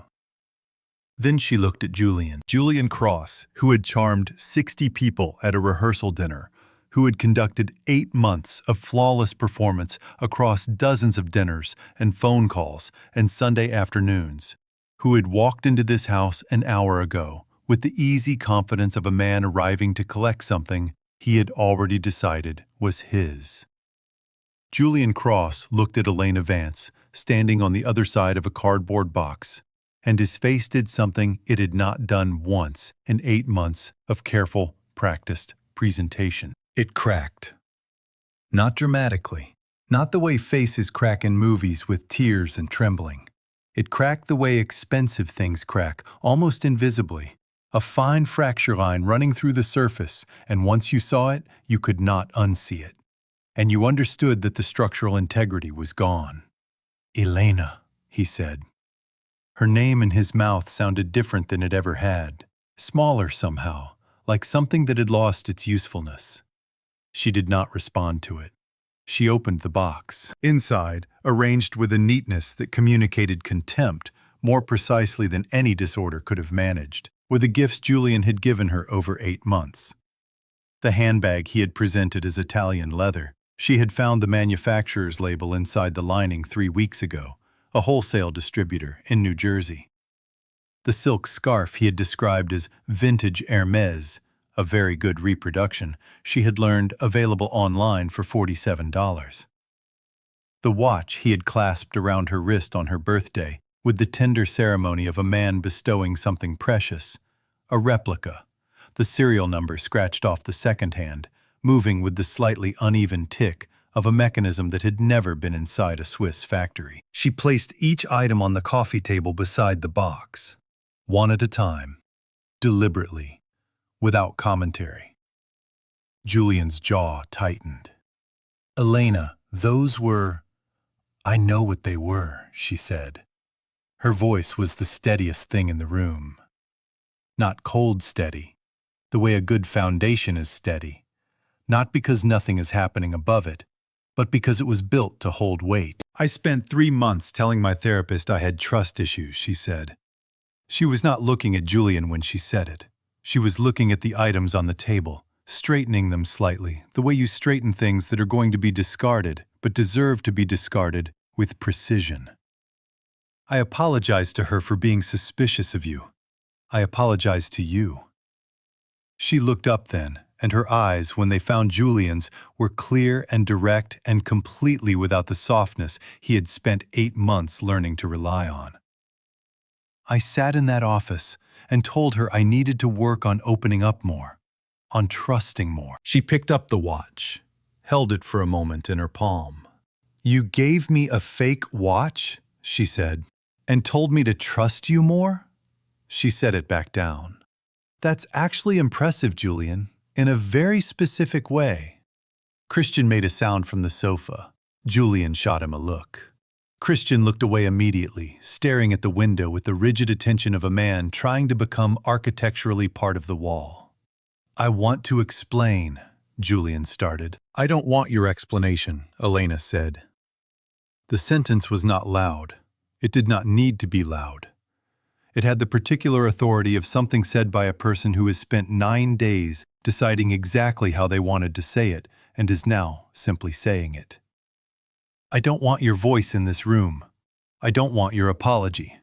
I don't want to sit across from you and watch you construct a version of this that you can live with." She closed the box, folded the top shut with both hands. "You looked at me and saw something you could use," she said. "You looked at my father and saw a stupid old bull." She glanced at me briefly, not for support, not for permission, just the glance of a woman acknowledging that someone she loves is in the room. "You were wrong about both of us." She straightened up, smoothed the front of her dress with one hand, a small, self-possessed gesture that had nothing performative about it, the gesture of a woman who had simply finished saying what she came downstairs to say. "I'm going to make coffee," she said to the room in general, and she turned and walked out. Not quickly, not slowly, at exactly the pace of a person who has somewhere to be and is not leaving anything behind. The room held her absence for a long moment. Then I looked at Julian. His eyes were still on the doorway she had walked through. His hands on his knees had finally stopped being still. His right thumb was moving against his forefinger in a small, repetitive motion. The involuntary self-soothing of a man whose nervous system was doing things his composure could no longer manage. Caldwell cleared his throat. "Arthur," he said quietly, "I think it's time." I nodded. Martha walked in from the hallway, portfolio in hand, and the sitting room rearranged itself around her arrival, with the efficiency of a room that had been waiting for exactly this. Martha set the portfolio on the side table beside her chair and sat down with the unhurried precision of a woman who had decided exactly what this morning was going to look like, and was now simply executing it. She did not open the portfolio immediately. She folded her hands in her lap and looked at Julian with the particular expression she reserves for things that have disappointed her. Not anger, not grief, something more measured and more permanent than either. The expression of a woman taking a final accounting of something she had already decided was a loss. Julian looked back at her with the eyes of a man who had just watched his fiancée walk out of the room, carrying a box of his lies, and was now being asked to sit still while the people around him finished dismantling whatever remained. "Before Martha continues," I said, "there's something I need to address." I moved from the window and sat down across from Julian for the first time since he had arrived. I wanted to be at eye level for this part. I wanted him to hear it without the option of looking away. "The deposit," I said, $512,000, currently sitting in the Vance Export operating account. Julian's jaw tightened. "I want to be precise about what that money is and what it isn't," I said. "It is a good faith deposit made voluntarily, without coercion, into a legitimate operating account belonging to a legitimate company with a legitimate inventory position. The goods exist, Julian. Every unit. $4.2 million of medical supply components sitting in a bonded warehouse in Newark, fully documented, fully insured, fully legal." I paused to let that land clearly. "What also exists," I said, "is a market. And markets move. The Southeast Asian distribution channel that made this inventory position attractive 8 weeks ago has experienced a significant contraction in the past 3 weeks. Competitor pricing has compressed margins by approximately 40%. The inventory is not worthless, but it is not liquid, and it will not be liquid on any timeline that is useful to you." Julian stared at me. "You knew," he said. His voice had a raw, scraped quality, like something that had been pulled across a surface it was not designed for. "You knew the market was turning." "I knew the market was volatile," I said, as any experienced businessman would, as anyone conducting proper due diligence before committing $500,000 to a distribution proposition would also have known. I held his gaze steadily. "You did not conduct due diligence, Julian. You conducted eagerness. Those are not the same thing." "That's not..." He stopped. Started again. "You set this up." "I offered you an opportunity," I said. "You evaluated it with the thoroughness of a man who had already decided what the answer was going to be before he looked at the question. You sourced capital from people you had no business approaching with an unvetted proposition. You committed money that was not yours to commit on a timeline that served your personal agenda rather than sound investment logic." I leaned forward slightly. "I did not put a single dollar of your money at risk, Julian. You did that. Entirely, completely by yourself." Christian made a sound from the sofa. Not quite a word, not quite a groan. Somewhere between the two. The involuntary vocalization of a man doing the arithmetic on $50,000 he had lent to someone who had just been told he was not getting it back on any useful timeline. "The goods are real," I said. "The market moved. That is business. You took a risk without doing your homework, and the risk did not pay off." I sat back. "That is entirely on you." Julian pressed both hands flat on his knees. His breathing had changed faster, shallower. the respiration of a man whose body was responding to something his composure was no longer managing. "So what am I supposed to do?" he said. "I have people I owe money to. I know what you have," I said.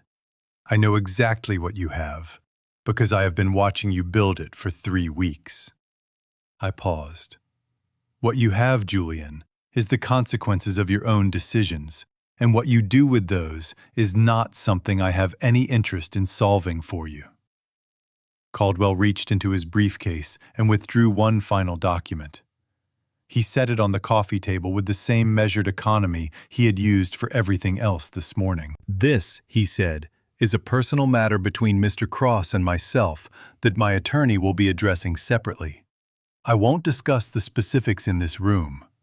He looked at Julian with the flat, unhurried attention of a man who had decided that disappointment was not worth the energy of extended expression. "But I will tell you, young man, that the way you used Arthur's name to get to me is something I will not be forgetting. And in this city, in the circles you have been working so hard to enter," he paused just slightly, "my forgetting, or not forgetting, carries a certain weight." Julian looked at Caldwell, then at me, then at Martha, who had not yet opened her portfolio and had not yet spoken, and whose silence had been filling the room with the particular quality of something that was still coming. "What is that?" Julian asked, nodding at the portfolio. His voice had lost whatever remained of its professional sheen. What was underneath was younger than I had expected, rawer. The voice of someone who had been performing for so long that the person underneath the performance was somewhat underdeveloped. Martha looked at him. She opened the portfolio. She placed one hand flat on the cover, and she looked at Julian Cross with 33 years of knowing exactly what a good man looks like, and exactly what this was not. And she began to speak. "My wife has a quality that I have spent 33 years failing to adequately describe to people who have not experienced it directly. It is not coldness. Martha Vance is not a cold woman. She is, in most contexts, the warmest person in any room she enters. The one who remembers what you take in your coffee, and how your mother is doing, and the name of the dog you had when you were 8 years old. But there is another register available to her, one that she does not deploy often, and does not deploy carelessly. And when she does deploy it, the effect is not cold so much as it is precise. The way a surgical instrument is precise. The way something designed to do a specific job with minimum waste and maximum effect is precise." Julian was about to experience that register for the first time. Martha looked at him across the coffee table, at the box of fake gifts, at the documents from Caldwell, at Julian Cross himself, sitting in a chair in her sitting room, with his hands on his knees and the remaining scaffolding of his composure holding on through what appeared to be sheer muscular effort. And she began. "I want to tell you something," she said. Her voice was the temperature of the room, which is to say, it was perfectly controlled. "I heard you that night, in the garden. I heard every word you said to Christian before Arthur came and found me." Julian's head came up sharply. "That's right," Martha said. "Both of us, at the same time, from different parts of the garden." She tilted her head very slightly. "You picked an interesting night to be careless." Julian looked at me. I said nothing. I had not told him that Martha had also heard. I had not needed to. "I stood in my garden," Martha continued, "in the middle of a party I had spent 6 weeks planning, with white hydrangeas I had ordered from 3 different suppliers, because the first 2 didn't have enough. And I heard you call my daughter a fat pig." Her voice did not change in pitch or pace when she said it.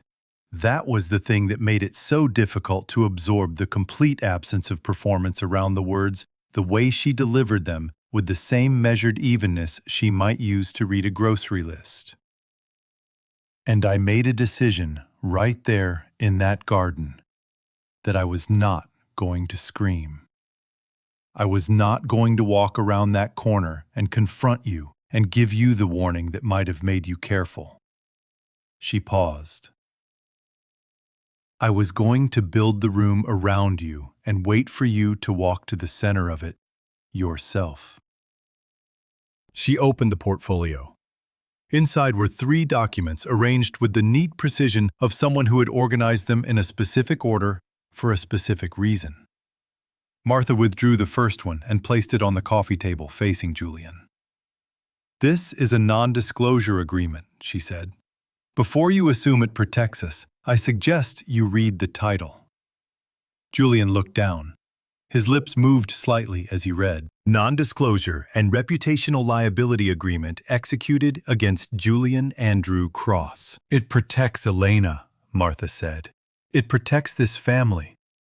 And it outlines, in considerable detail, what happens if you ever discuss this family, this situation, or my daughter, publicly, privately, in writing, verbally, or in any digital format, without explicit written authorization from Elena herself."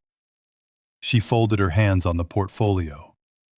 "Our attorney, who has reviewed this document, used a specific word to describe the financial penalties attached to any violation." She looked at me. "Obliterating," I said.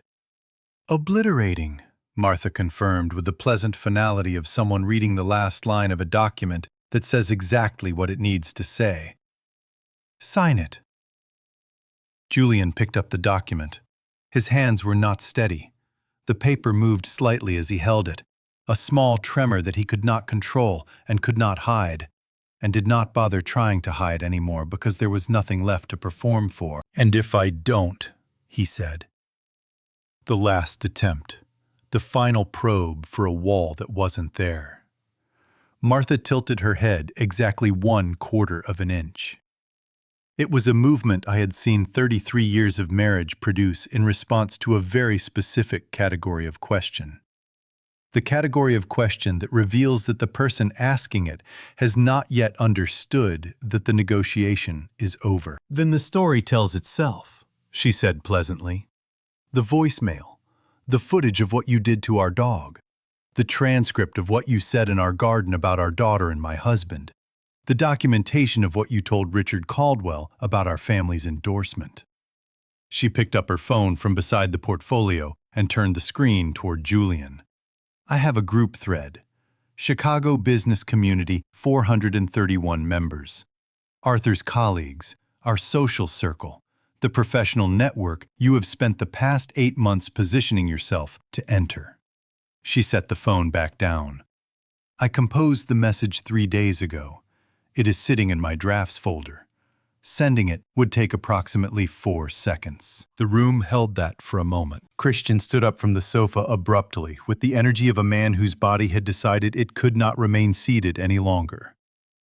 "Julian," he said, and his voice had the particular strained quality of someone who has held something in for too long and is now releasing it, whether they intended to or not. "I need my money back. Whatever you have to do, whatever arrangement you make with these people, I need the 50,000 back. That was my money, man. That was my actual money." Julian turned to look at Christian with an expression that contained, for just a moment, something that looked almost like genuine hurt. The specific injury of a man discovering that the person he thought was in his corner only as long as the corner was a comfortable place to stand. "Christian," he started. "No," Christian said. He picked up his jacket from the arm of the sofa. "I'm serious. I want it back." He looked at me with the expression of a man who understood he was not the priority in this room, but needed to be acknowledged as existing in it. "Arthur, I didn't know what he was doing with your name. I swear to you, I didn't know about Caldwell." "I know," I said, which was true. Christian Holt was many things, but the architect of this particular scheme was not one of them. "We'll talk separately." Christian nodded once, tightly. He looked at Julian one more time, the look of a man closing a tab he had let run too long. And he sat back down, jacket on his knees, done with the room, but not yet able to leave it. Caldwell stood. He returned his documents to his briefcase with the systematic efficiency of a man for whom this meeting had accomplished what it needed to accomplish.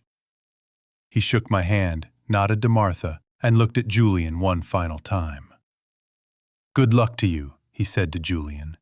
Not warmly, not unkindly, simply the way you say something to a person you have decided requires luck in a way that you yourself do not. He left. The two men from his network followed without speaking, exchanging a glance in the doorway that communicated between them something along the lines of, "Well, that was that." Julian picked up the pen Martha had placed on the table beside the NDA. He did not ask what he was signing. He did not request time to have an attorney review it. He did not negotiate a single clause. He picked up the pen, and he signed his name in the space provided, and the sound of the pen on the paper was the quietest and most final sound in the room.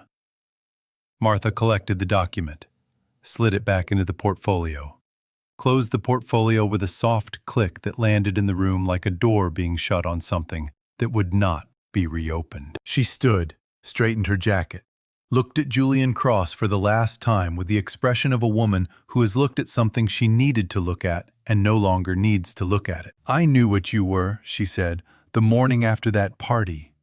When Arthur told me what he had heard," she picked up the portfolio. "I have spent every day since then being civil to you, in my home, at my table, in my garden." A pause, brief, precise, exactly as long as it needed to be. "That is over now." She walked to the door, stopped without turning around. "Get out of my house," she said. "I have walked people to the door my entire life. Clients after difficult meetings. Partners after negotiations that did not end the way either of us wanted. Employees I had to let go after years of working beside them. There is an etiquette to it in the world I inhabit. The handshake at the threshold, the brief final exchange, the small ceremonies that allow two people to close something without either of them having to acknowledge how fully it is closed. I have performed that etiquette hundreds of times. I know exactly what it looks like and exactly what it costs. Walking Julian Cross to the door of my home on the morning of October 1st cost me nothing. That was the thing I had not anticipated. I had expected it to cost something, some residual expenditure of anger or grief or the particular weariness that follows a long and difficult thing. But as I rose from my chair and looked at Julian sitting across from me, with his signed name on Martha's document and the remnants of 8 months of careful performance scattered across my sitting room floor, I felt none of those things. I felt finished. "Come on," I said, not unkindly, simply, the way you say it to someone you are done with and want to close the chapter on cleanly. Julian stood. He straightened his jacket with both hands, an automatic gesture, the muscle memory of a man who had spent years using the adjustment of his clothing as a way of adjusting his presentation. The jacket straightened. The presentation did not follow. There was nothing left underneath it to present. He walked ahead of me down the hallway. I followed, 2 paces behind, close enough to be deliberate about it, close enough that he could feel the specific weight of being escorted rather than accompanied. The hallway is long in this house. Martha insisted on it when we were designing the renovation.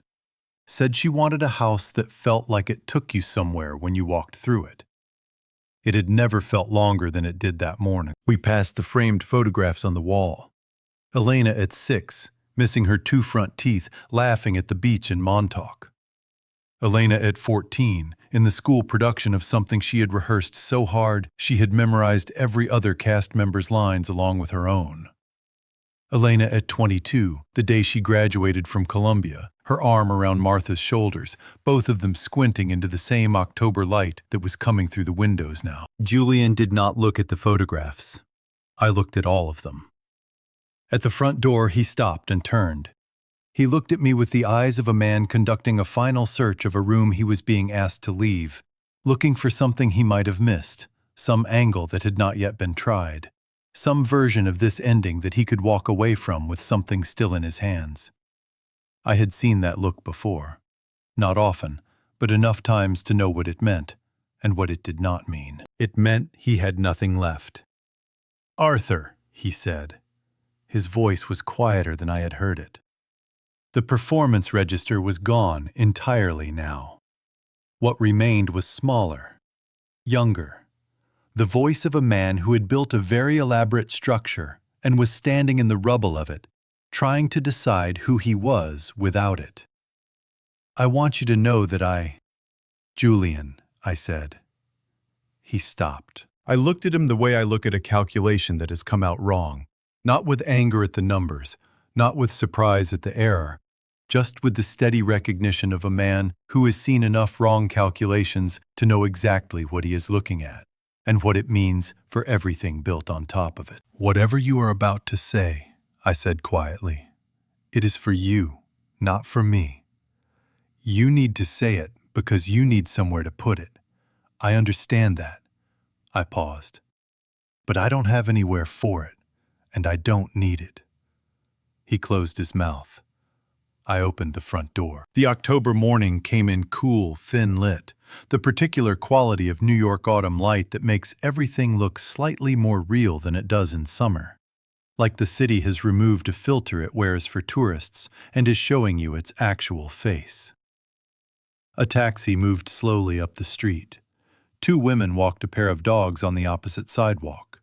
The ordinary world conducting its ordinary business entirely indifferent to what had just happened inside this house. Julian stepped across the threshold. He stopped on the top step and turned back once. One last look. I have thought about what he was looking for in that moment, and I have not been able to settle on a single answer. Forgiveness, maybe. Or acknowledgement, some confirmation from me that he had mattered, that the 8 months had registered as something other than a transaction that failed. Or maybe just the instinct of a man who had spent his entire adult life reading rooms and could not stop reading them even when the room had already decided what it thought of him. I looked back at him the way I look at the foundation of a building that has been poured wrong. Not angry, not triumphant, not sad. Done. He turned and walked down the front steps. His stride was different than it had been 2 hours ago when he came up them. The looseness was gone. The forward momentum. The physical expression of a man moving towards something he had already decided was his. What remained was just walking. One foot, then the other. Down the steps and along the front path, toward the gate at the end of the drive. I stood in the doorway and watched him go. The gate opened as he approached, the same gate that had opened for him a dozen times before. The same slow, deliberate swing of iron on old hinges. On the way in, it had made him feel like he was arriving at something. I know this because I had watched his face the first time he walked through it, 8 months ago. And I had seen the small, involuntary expansion of a man who has just passed through a threshold he has been working toward and cannot quite believe he is on the other side of. On the way out, I imagined it felt like what it was. A gate closing behind you. He reached the sidewalk, turned left without looking back.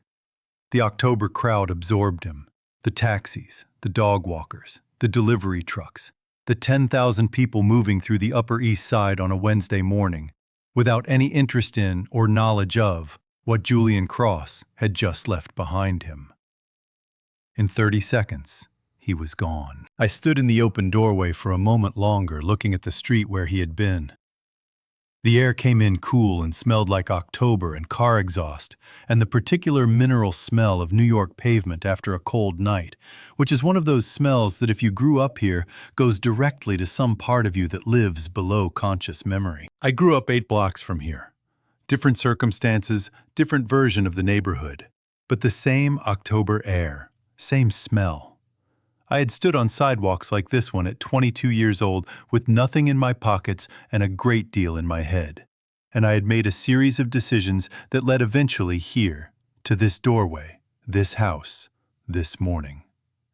I pulled the door closed. From the kitchen I heard 2 voices, Martha's and Elena's, the overlapping, comfortable rhythm of a mother and daughter in a kitchen together, punctuated by the sound of cabinet doors and the particular clatter of the coffee maker we have had for 11 years because Elena refuses to let us replace it. Then I heard Elena laugh. It was not a performance. It was not the managed, careful version of her laugh that she had deployed across 9 days of dinners with a man she knew had betrayed her. It was the real one, unguarded, filling up the hallway, the laugh that has been filling rooms since she was 4 years old, the laugh that does not leave space for anything uncomfortable. I stood in the hallway with my hand still on the door. I let it come down the hallway, and I let it land on me. And I felt something release in my chest that I had not known was still held. Then I walked toward the kitchen. There is a particular kind of consequence that does not arrive all at once. It does not come with a court date, or a headline, or a single identifiable moment you can point to afterward and say, that is where it ended. It comes the way water damage comes, quietly, incrementally, in the spaces between the visible things. And by the time the full extent of it is apparent, the structural damage has already been done, at a level that is very difficult and very expensive to repair. That is the kind of consequence that found Julian Cross in the weeks after the 1st of October. I did not seek information about him during this period. I want to be clear about that. I was not monitoring his situation, or engineering additional pressure, or making calls with the intention of accelerating what was already in motion. What I knew because New York is a large city with remarkably small circles. And when the right people know the right things, information travels through those circles the way sound travels through water, faster than you expect, further than you intended, and with a clarity that open air cannot provide. The first thing I heard came through Thomas approximately 10 days after Julian left my house. Julian had contacted 3 of the investors from Caldwell's network, not Caldwell himself. Caldwell's attorney had made the nature of their communication very clear, but the 2 men who had attended the meeting at my home and a third who had been approached through the same referral chain. Julian had proposed a restructuring arrangement. He had presented it, by all accounts, with the same fluency and confidence that had characterized everything he did. The professional machinery of his presentation still running, even when the engine underneath it was failing. All 3 had declined. Not angrily, not with lawyers or threats or the loud, combustible rejection of men who felt they had been wronged and wanted satisfaction. They had simply declined in the politely final language of people who had made a decision and did not feel the need to explain it at length. That kind of refusal, I have learned over 30 years, is the most comprehensive. Anger can be negotiated with. Quiet finality cannot. The second thing I heard came through a contact in the financial services community whom I had known for 12 years, and who mentioned in the course of a conversation about something else entirely that Julian Cross's name had come up, in a context that suggested he was having difficulty with certain professional commitments. My contact did not elaborate. I did not ask him to. The mention was enough. The specific, understated way that people in serious professional circles communicate that a name has been noted and categorized and filed in the column that says, "Proceed with caution," or, more frequently, "Do not proceed at all." Christian Holt, I heard through a mutual acquaintance, had retained an attorney. The attorney had sent Julian a formal demand letter requesting the return of $50,000 on the basis of fraudulent inducement, specifically Julian's misrepresentation of the investment's nature and the family's endorsement of it. Julian had not responded to the letter within the response window. The attorney had filed in civil court. These things take time, but they take the kind of time that does not go away and does not get easier while it is passing. I felt nothing in particular about Christian's lawsuit.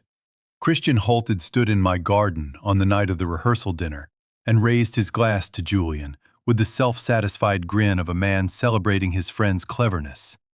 And that cleverness had included calling my daughter a fat pig and my wife's party a hunting ground. Christian's $50,000 was not my concern. What I did feel, and feel clearly, was the particular quality of the silence around Julian's name in the weeks that followed. In professional circles, silence has texture. The silence around a man who has simply moved on to other things has one quality.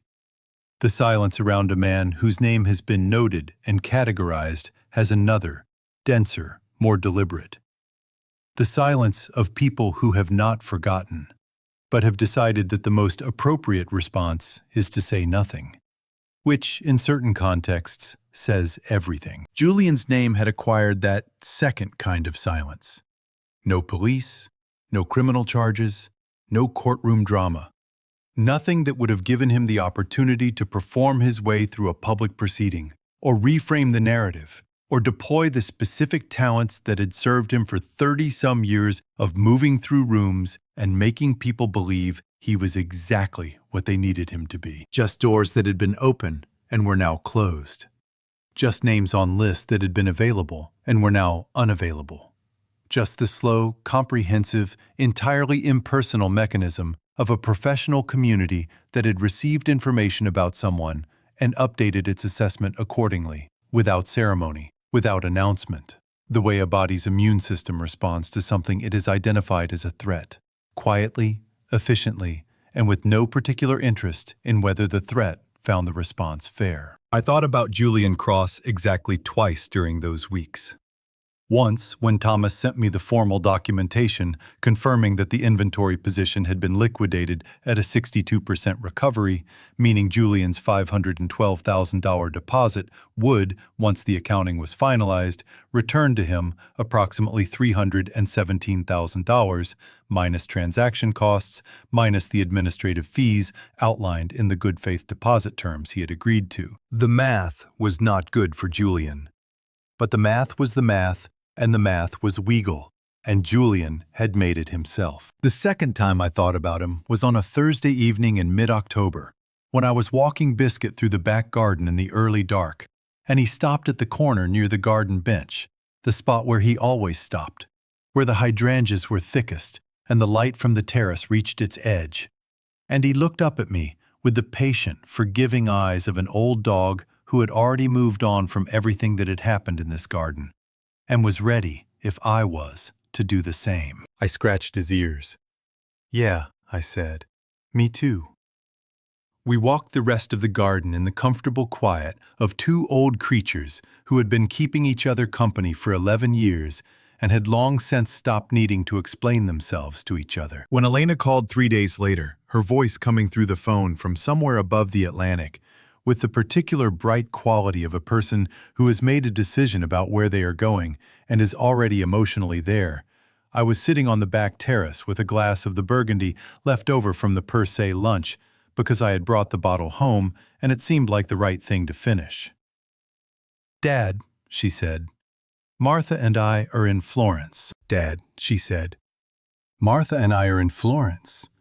I set down my glass of Burgundy on the terrace table and leaned back in my chair and looked up at the November sky above the Upper East Side, dark, clear. The particular cold clarity of New York after the last of October has burned off and the city has settled into the serious business of winter. "Tell me," I said. She laughed first. Before she told me anything, she laughed a short, surprised sound. The laugh of a person who had just witnessed something so specifically, perfectly absurd that the only honest response was laughter. And who was laughing partly because it was funny, and partly because laughing felt so extraordinarily good after a long time of doing something else. "Okay," she said. "So Martha tried to order sparkling water at dinner last night. The waiter spoke absolutely no English. She spoke absolutely no Italian. And what followed was, Dad, I cannot do it justice. She ended up with an entire bottle of Prosecco, a plate of bruschetta she didn't order, and a very long and apparently heartfelt speech from the waiter in rapid Florentine Italian that neither of us understood a single word of, but which he delivered with such conviction that Martha thanked him afterward, and he seemed genuinely moved. I laughed. It came easily, the way laughter comes when the thing being described is genuinely funny and the person describing it loves the person at the center of it. "She kept the Prosecco?" I asked. "She finished the Prosecco," Elena said. "And then she ordered another, in Italian, which she does not speak. And somehow it worked." A pause filled with what I could hear was Elena still smiling. She's remarkable, Dad. You know that. I know that, I said. I've known it for 33 years. The line was quiet for a moment. The good kind of quiet. The kind that happens between people who are comfortable enough together that silence does not require filling. Across the Atlantic in Florence, it was already past midnight. I could hear what sounded like a light wind, and behind it, the faint, ambient noise of a city that has been inhabited for 800 years and has accordingly developed a particular quality of night sound. Layered, old. The sound of stones that have absorbed a great deal of time. Tell me about the course, I said. Oh, it's wonderful, she said. And her voice took on the specific warmth of someone talking about something they had not known they needed until they were in the middle of it. It's this tiny school, 9 students total. The teacher is a woman named Giovanna. She's been teaching this for 30 years. She's got flour on her apron before 8 in the morning. She has opinions about bread that are frankly more strongly held than most people's opinions about anything. Elena paused. She told me on the first day that food made with anxiety tastes like anxiety, that you have to make it from something else. What did you make it from? I asked. A brief pause. I'm working on that, she said. But today I made focaccia, and it was good, Dad. It was actually genuinely good. Giovanna tasted it and said something in Italian that I didn't understand, but the woman next to me translated it as, she knows what she's doing. Her voice had something in it I was locating and recognizing. As she spoke something lighter than relief, something more fundamental than happiness. The specific quality of a person who has put down something very heavy and taken their first full breath without it. I almost called you from the kitchen. I had flour on my face, and Giovanna was shouting at someone else about their technique, and I thought, I want to tell Dad about this. I'm glad you did, I said. I've been thinking, she said. Her voice shifted slightly, still warm, but with the particular quality of someone who has been turning something over for a while and has decided it is time to say it out loud. About what you did. The whole thing, the lunch, the deposit, all of it. A pause. I've been thinking about the room. Elena, no, let me say it, she said. I've been thinking about how you didn't come around that corner at the party, how you stood behind those hydrangeas and heard everything and didn't move. Because you knew that if you moved, if you confronted him right then in front of everyone, it would have been about you, your anger, your defense of yourself. Her voice was steady and clear, the voice of someone who has done their thinking thoroughly and is simply reporting the conclusions. But you waited. You built something that made it about the truth. And you gave me evidence instead of just your word, because you knew that I needed to see it myself. Another pause. That was the thing, Dad, not the trap. The fact that you waited until I could see it. My throat did something I did not give it permission to do. I pressed it back down the way I press things back down, 30 years of practice. But it was closer to the surface than usual, and I was aware of it, sitting there, just below the composed exterior of a man who has learned to hold difficult things without spilling them. You would have figured it out, I said, eventually. Maybe, she said, but eventually has a cost. She let that settle. You shortened the cost. The terrace was very still around me. The burgundy in my glass caught the light from the sitting room window and held it. Somewhere on the street below, a car moved past, and then another, and then the street was quiet again. Dad, Elena said. Thank you. Not for being angry on my behalf, not for the mechanics of it, for caring enough about me to be patient. Her voice had the full, unguarded warmth of something that had stopped being careful. Most people who love you want to fix things fast. You fixed it right. I sat with that for a moment. How's Biscuit? She asked. And the shift in her voice from serious to fond, the easy pivot of a person who has said what she came to say and is now ready to be simply present, was so characteristic of Elena, so completely and specifically her, that it landed somewhere in my chest with the force of something I had been waiting for, without knowing I was waiting. "Slow," I said. "Happy. He's been sleeping in your room." "Of course he has," she said warmly. "Give him my side of the bed. He's earned it." We talked for another 20 minutes. She told me about the apartment she and Martha had rented, a third-floor place in the Oltrarno neighborhood, with windows that looked out over rooftops, and a landlady named Signora Ferretti, who had brought them a jar of her own olive oil on the first morning, and whose feelings about commercially produced olive oil Elena described as volcanic. She told me about a walk she and Martha had taken along the Arno at dusk, when the light on the water was the color of something she did not have a word for in English, and suspected might only exist in Italian.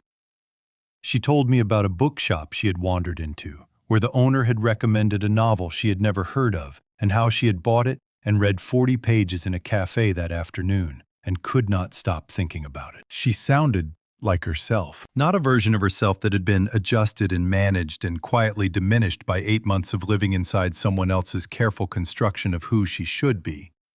Not the Elena who had sat across dinner tables from Julian Cross and performed warmth while carrying knowledge she could not use.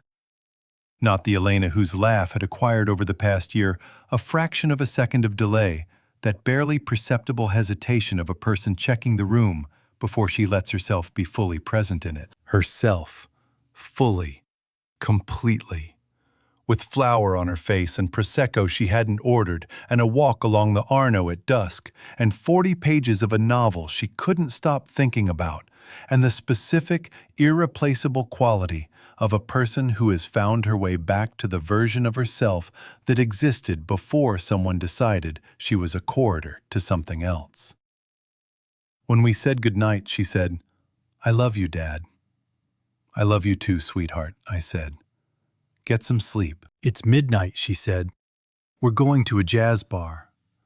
"Of course you are," I said. She laughed. The real one. Full, unguarded, filling the Atlantic between us, with the sound of something that had come back. I held the phone for a moment after she hung up. The terrace was quiet. The burgundy was good. The November sky above the Upper East Side was very clear and very cold, and full of more stars than New York usually permits. I sat in it for a long time. I planted the rose garden myself, not the hydrangeas. Those were Martha's, ordered from 3 different suppliers for Elena's engagement party, white and deliberate and exactly right for a celebration that turned out to be something else entirely. The roses were mine. 19 bushes along the stone retaining wall at the back of the garden, planted over 3 weekends in the spring of Elena's 8th year, when she had decided, with the absolute finality of an 8-year-old who has recently discovered a preference, that roses were the most serious flower, and that our garden needed 19 of them immediately. I had not known anything about roses when I started. I learned as I went. Soil composition, drainage requirements, the specific pruning schedule that keeps the canes healthy through a New York winter. The counterintuitive truth that you have to cut them back harder than feels right so they can come back stronger than you expect. Martha had watched me from the kitchen window that first weekend, with the expression she reserves for situations where she knows the correct approach and has decided I need to find it myself. Because some things need to be learned rather than explained. 19 rose bushes. 11 years of cutting them back every November. I was doing it now. The afternoon light was low and thin, the particular light of New York in mid-November that arrives at an angle and makes long shadows of ordinary things. The stone wall, the garden bench, the empty patch beside the bench where Biscuit had been sleeping until 20 minutes ago, when he had relocated himself indoors with the unhurried dignity of an old dog who has decided the cold is no longer his concern. The light made the garden look like a painting of itself.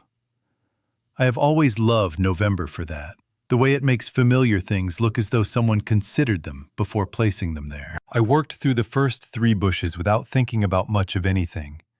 This is what I had forgotten about physical work during the years when my work became primarily the work of rooms and conversations and decisions made at desks. It stills the part of the mind that narrates. When your hands are in something, you are simply doing it, not thinking about doing it, not explaining it to yourself. Just the work, which is a cleaner thing than the narrating mind tends to admit. On the fourth bush, I thought about Julian. Not about what he had done, not about what had come after. I thought about the speech, the rehearsal dinner his glass raised 60 people, laughing at a joke built to make me feel the smallness of a man whose accomplishments carry the smell of effort rather than inheritance. He built everything from scratch, including his taste.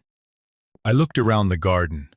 The stone wall I had laid myself one Saturday when Elena was 12 because the contractor's quote was 3 times what the job was worth, and I have never been able to pay 3 times for anything without first determining whether I could do it myself. The bench I had bought at an estate sale in Connecticut and refinished over 2 weekends in the garage because Martha wanted something with history, and I knew exactly what she meant and where to look. The 19 rose bushes I had planted in ignorance 11 years ago and tended until they knew the weight of my hands. I had built all of it from scratch, including apparently my taste. The thought arrived without bitterness and landed without weight. That told me something precise about the distance between where I was standing now and where I had been on the evening of September 5th, with my fingers white around the stone railing and Julian's voice rising from the garden below. Same words.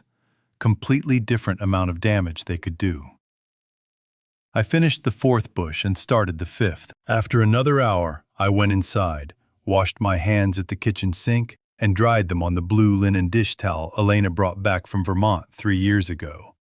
The one Martha refuses to replace because she says the color is exactly right. Then I walked to my study. The receipt was on the desk. The $1,400 check from Per Se, the lunch Julian had paid for with a credit card, already strained from 9 days of financing his way into a deal that was never going to close the way he had planned. The lunch where I had handed him a cream envelope containing the names of the men he would use to dismantle himself. I had carried it in my jacket pocket since October 1st, folded in thirds, a small rectangle of paper, present at every significant moment of this story, without anyone knowing it was there. I had a frame waiting on the desk beside it. Dark wood, simple, the kind that holds what is inside it without drawing attention to itself. I placed the receipt inside. It looked exactly right. I hung it on the wall beside the study window, the window that looks down over the garden. Now, whenever I sit at this desk, I can look up and see the rose bushes along the stone wall, and at the edge of my vision, the framed receipt. The two things together say what I need them to say. That some things cost exactly what they cost. That a man who reaches for what is not his will pay for the reaching from his own wallet. And when that moment comes, there is no one to appeal to and nowhere to redirect the bill. I sat down. The study was quiet. Outside, the garden had moved from gold to gray, the way it does in November, when the light decides it is finished quickly without transition. The rose bushes stood along the wall in their pruned, cut-back state, which looks like diminishment, but is not. By April, they would be fuller than they had been in September. That is the agreement you make when you commit to roses. You do the hard work in November so that April can do what April always does. I thought about Elena in Florence, flour on her face, Giovanna shouting at someone else's technique across the kitchen. I thought about Martha finishing a bottle of Prosecco she hadn't ordered, and then ordering another one in Italian she does not speak, because she is Martha, and that is simply what Martha does. I thought about Biscuit occupying Elena's bed somewhere inside this house with the complete moral certainty of a dog who has decided he is exactly where he belongs. My phone lit up on the desk. A photograph from Elena. No message. Just the image, a small white bowl, flour dusted, sitting on a wooden work table in a kitchen I had never been inside. With the specific quality of afternoon light that comes through tall Italian windows in November, and makes everything it touches look as though it is lit from within. Her focaccia, before the oven. I looked at the photograph for a long time. Then I set the phone face up so the screen stayed open, and I looked from the photograph to the garden and back. And I sat with the specific and unhurried fullness of a man who has done what he set out to do and has nowhere else he needs to be. The garden was very quiet. So was I. I have told you this family story, not because I am proud of what I had to do, but because I believe someone watching needs to hear it. Here is what I know now at 63 years old, after everything this particular family story taught me. Patience is not weakness. Silence is not surrender. And the truth, when you build it carefully and wait for the right moment, does not need to raise its voice. I am not a perfect father. I kept things from my daughter longer than felt comfortable. If I could advise you, don't wait the way I waited. Talk to the people you love earlier. Trust them with the difficult things sooner. In these grandpa stories, the fathers always act alone. Maybe we shouldn't. God gives us the people worth protecting. The rest is up to us. My personal belief is simple. A man who must steal another man's name to open doors has no business walking through them. These grandpa stories, these family story moments, they happen in every home, in every generation. If something in this story touched something in yours, leave a comment below. Share it with someone who needs to hear it. And if you haven't subscribed yet, this family story community is where you belong. Thank you genuinely for staying until the very end. And a small note before our next story. Some narratives ahead contain fictional elements crafted purely for reflection and life lessons. If that is not the content for you, no hard feelings. Step away and find what serves you better. But if you stay, I promise it will be worth your time.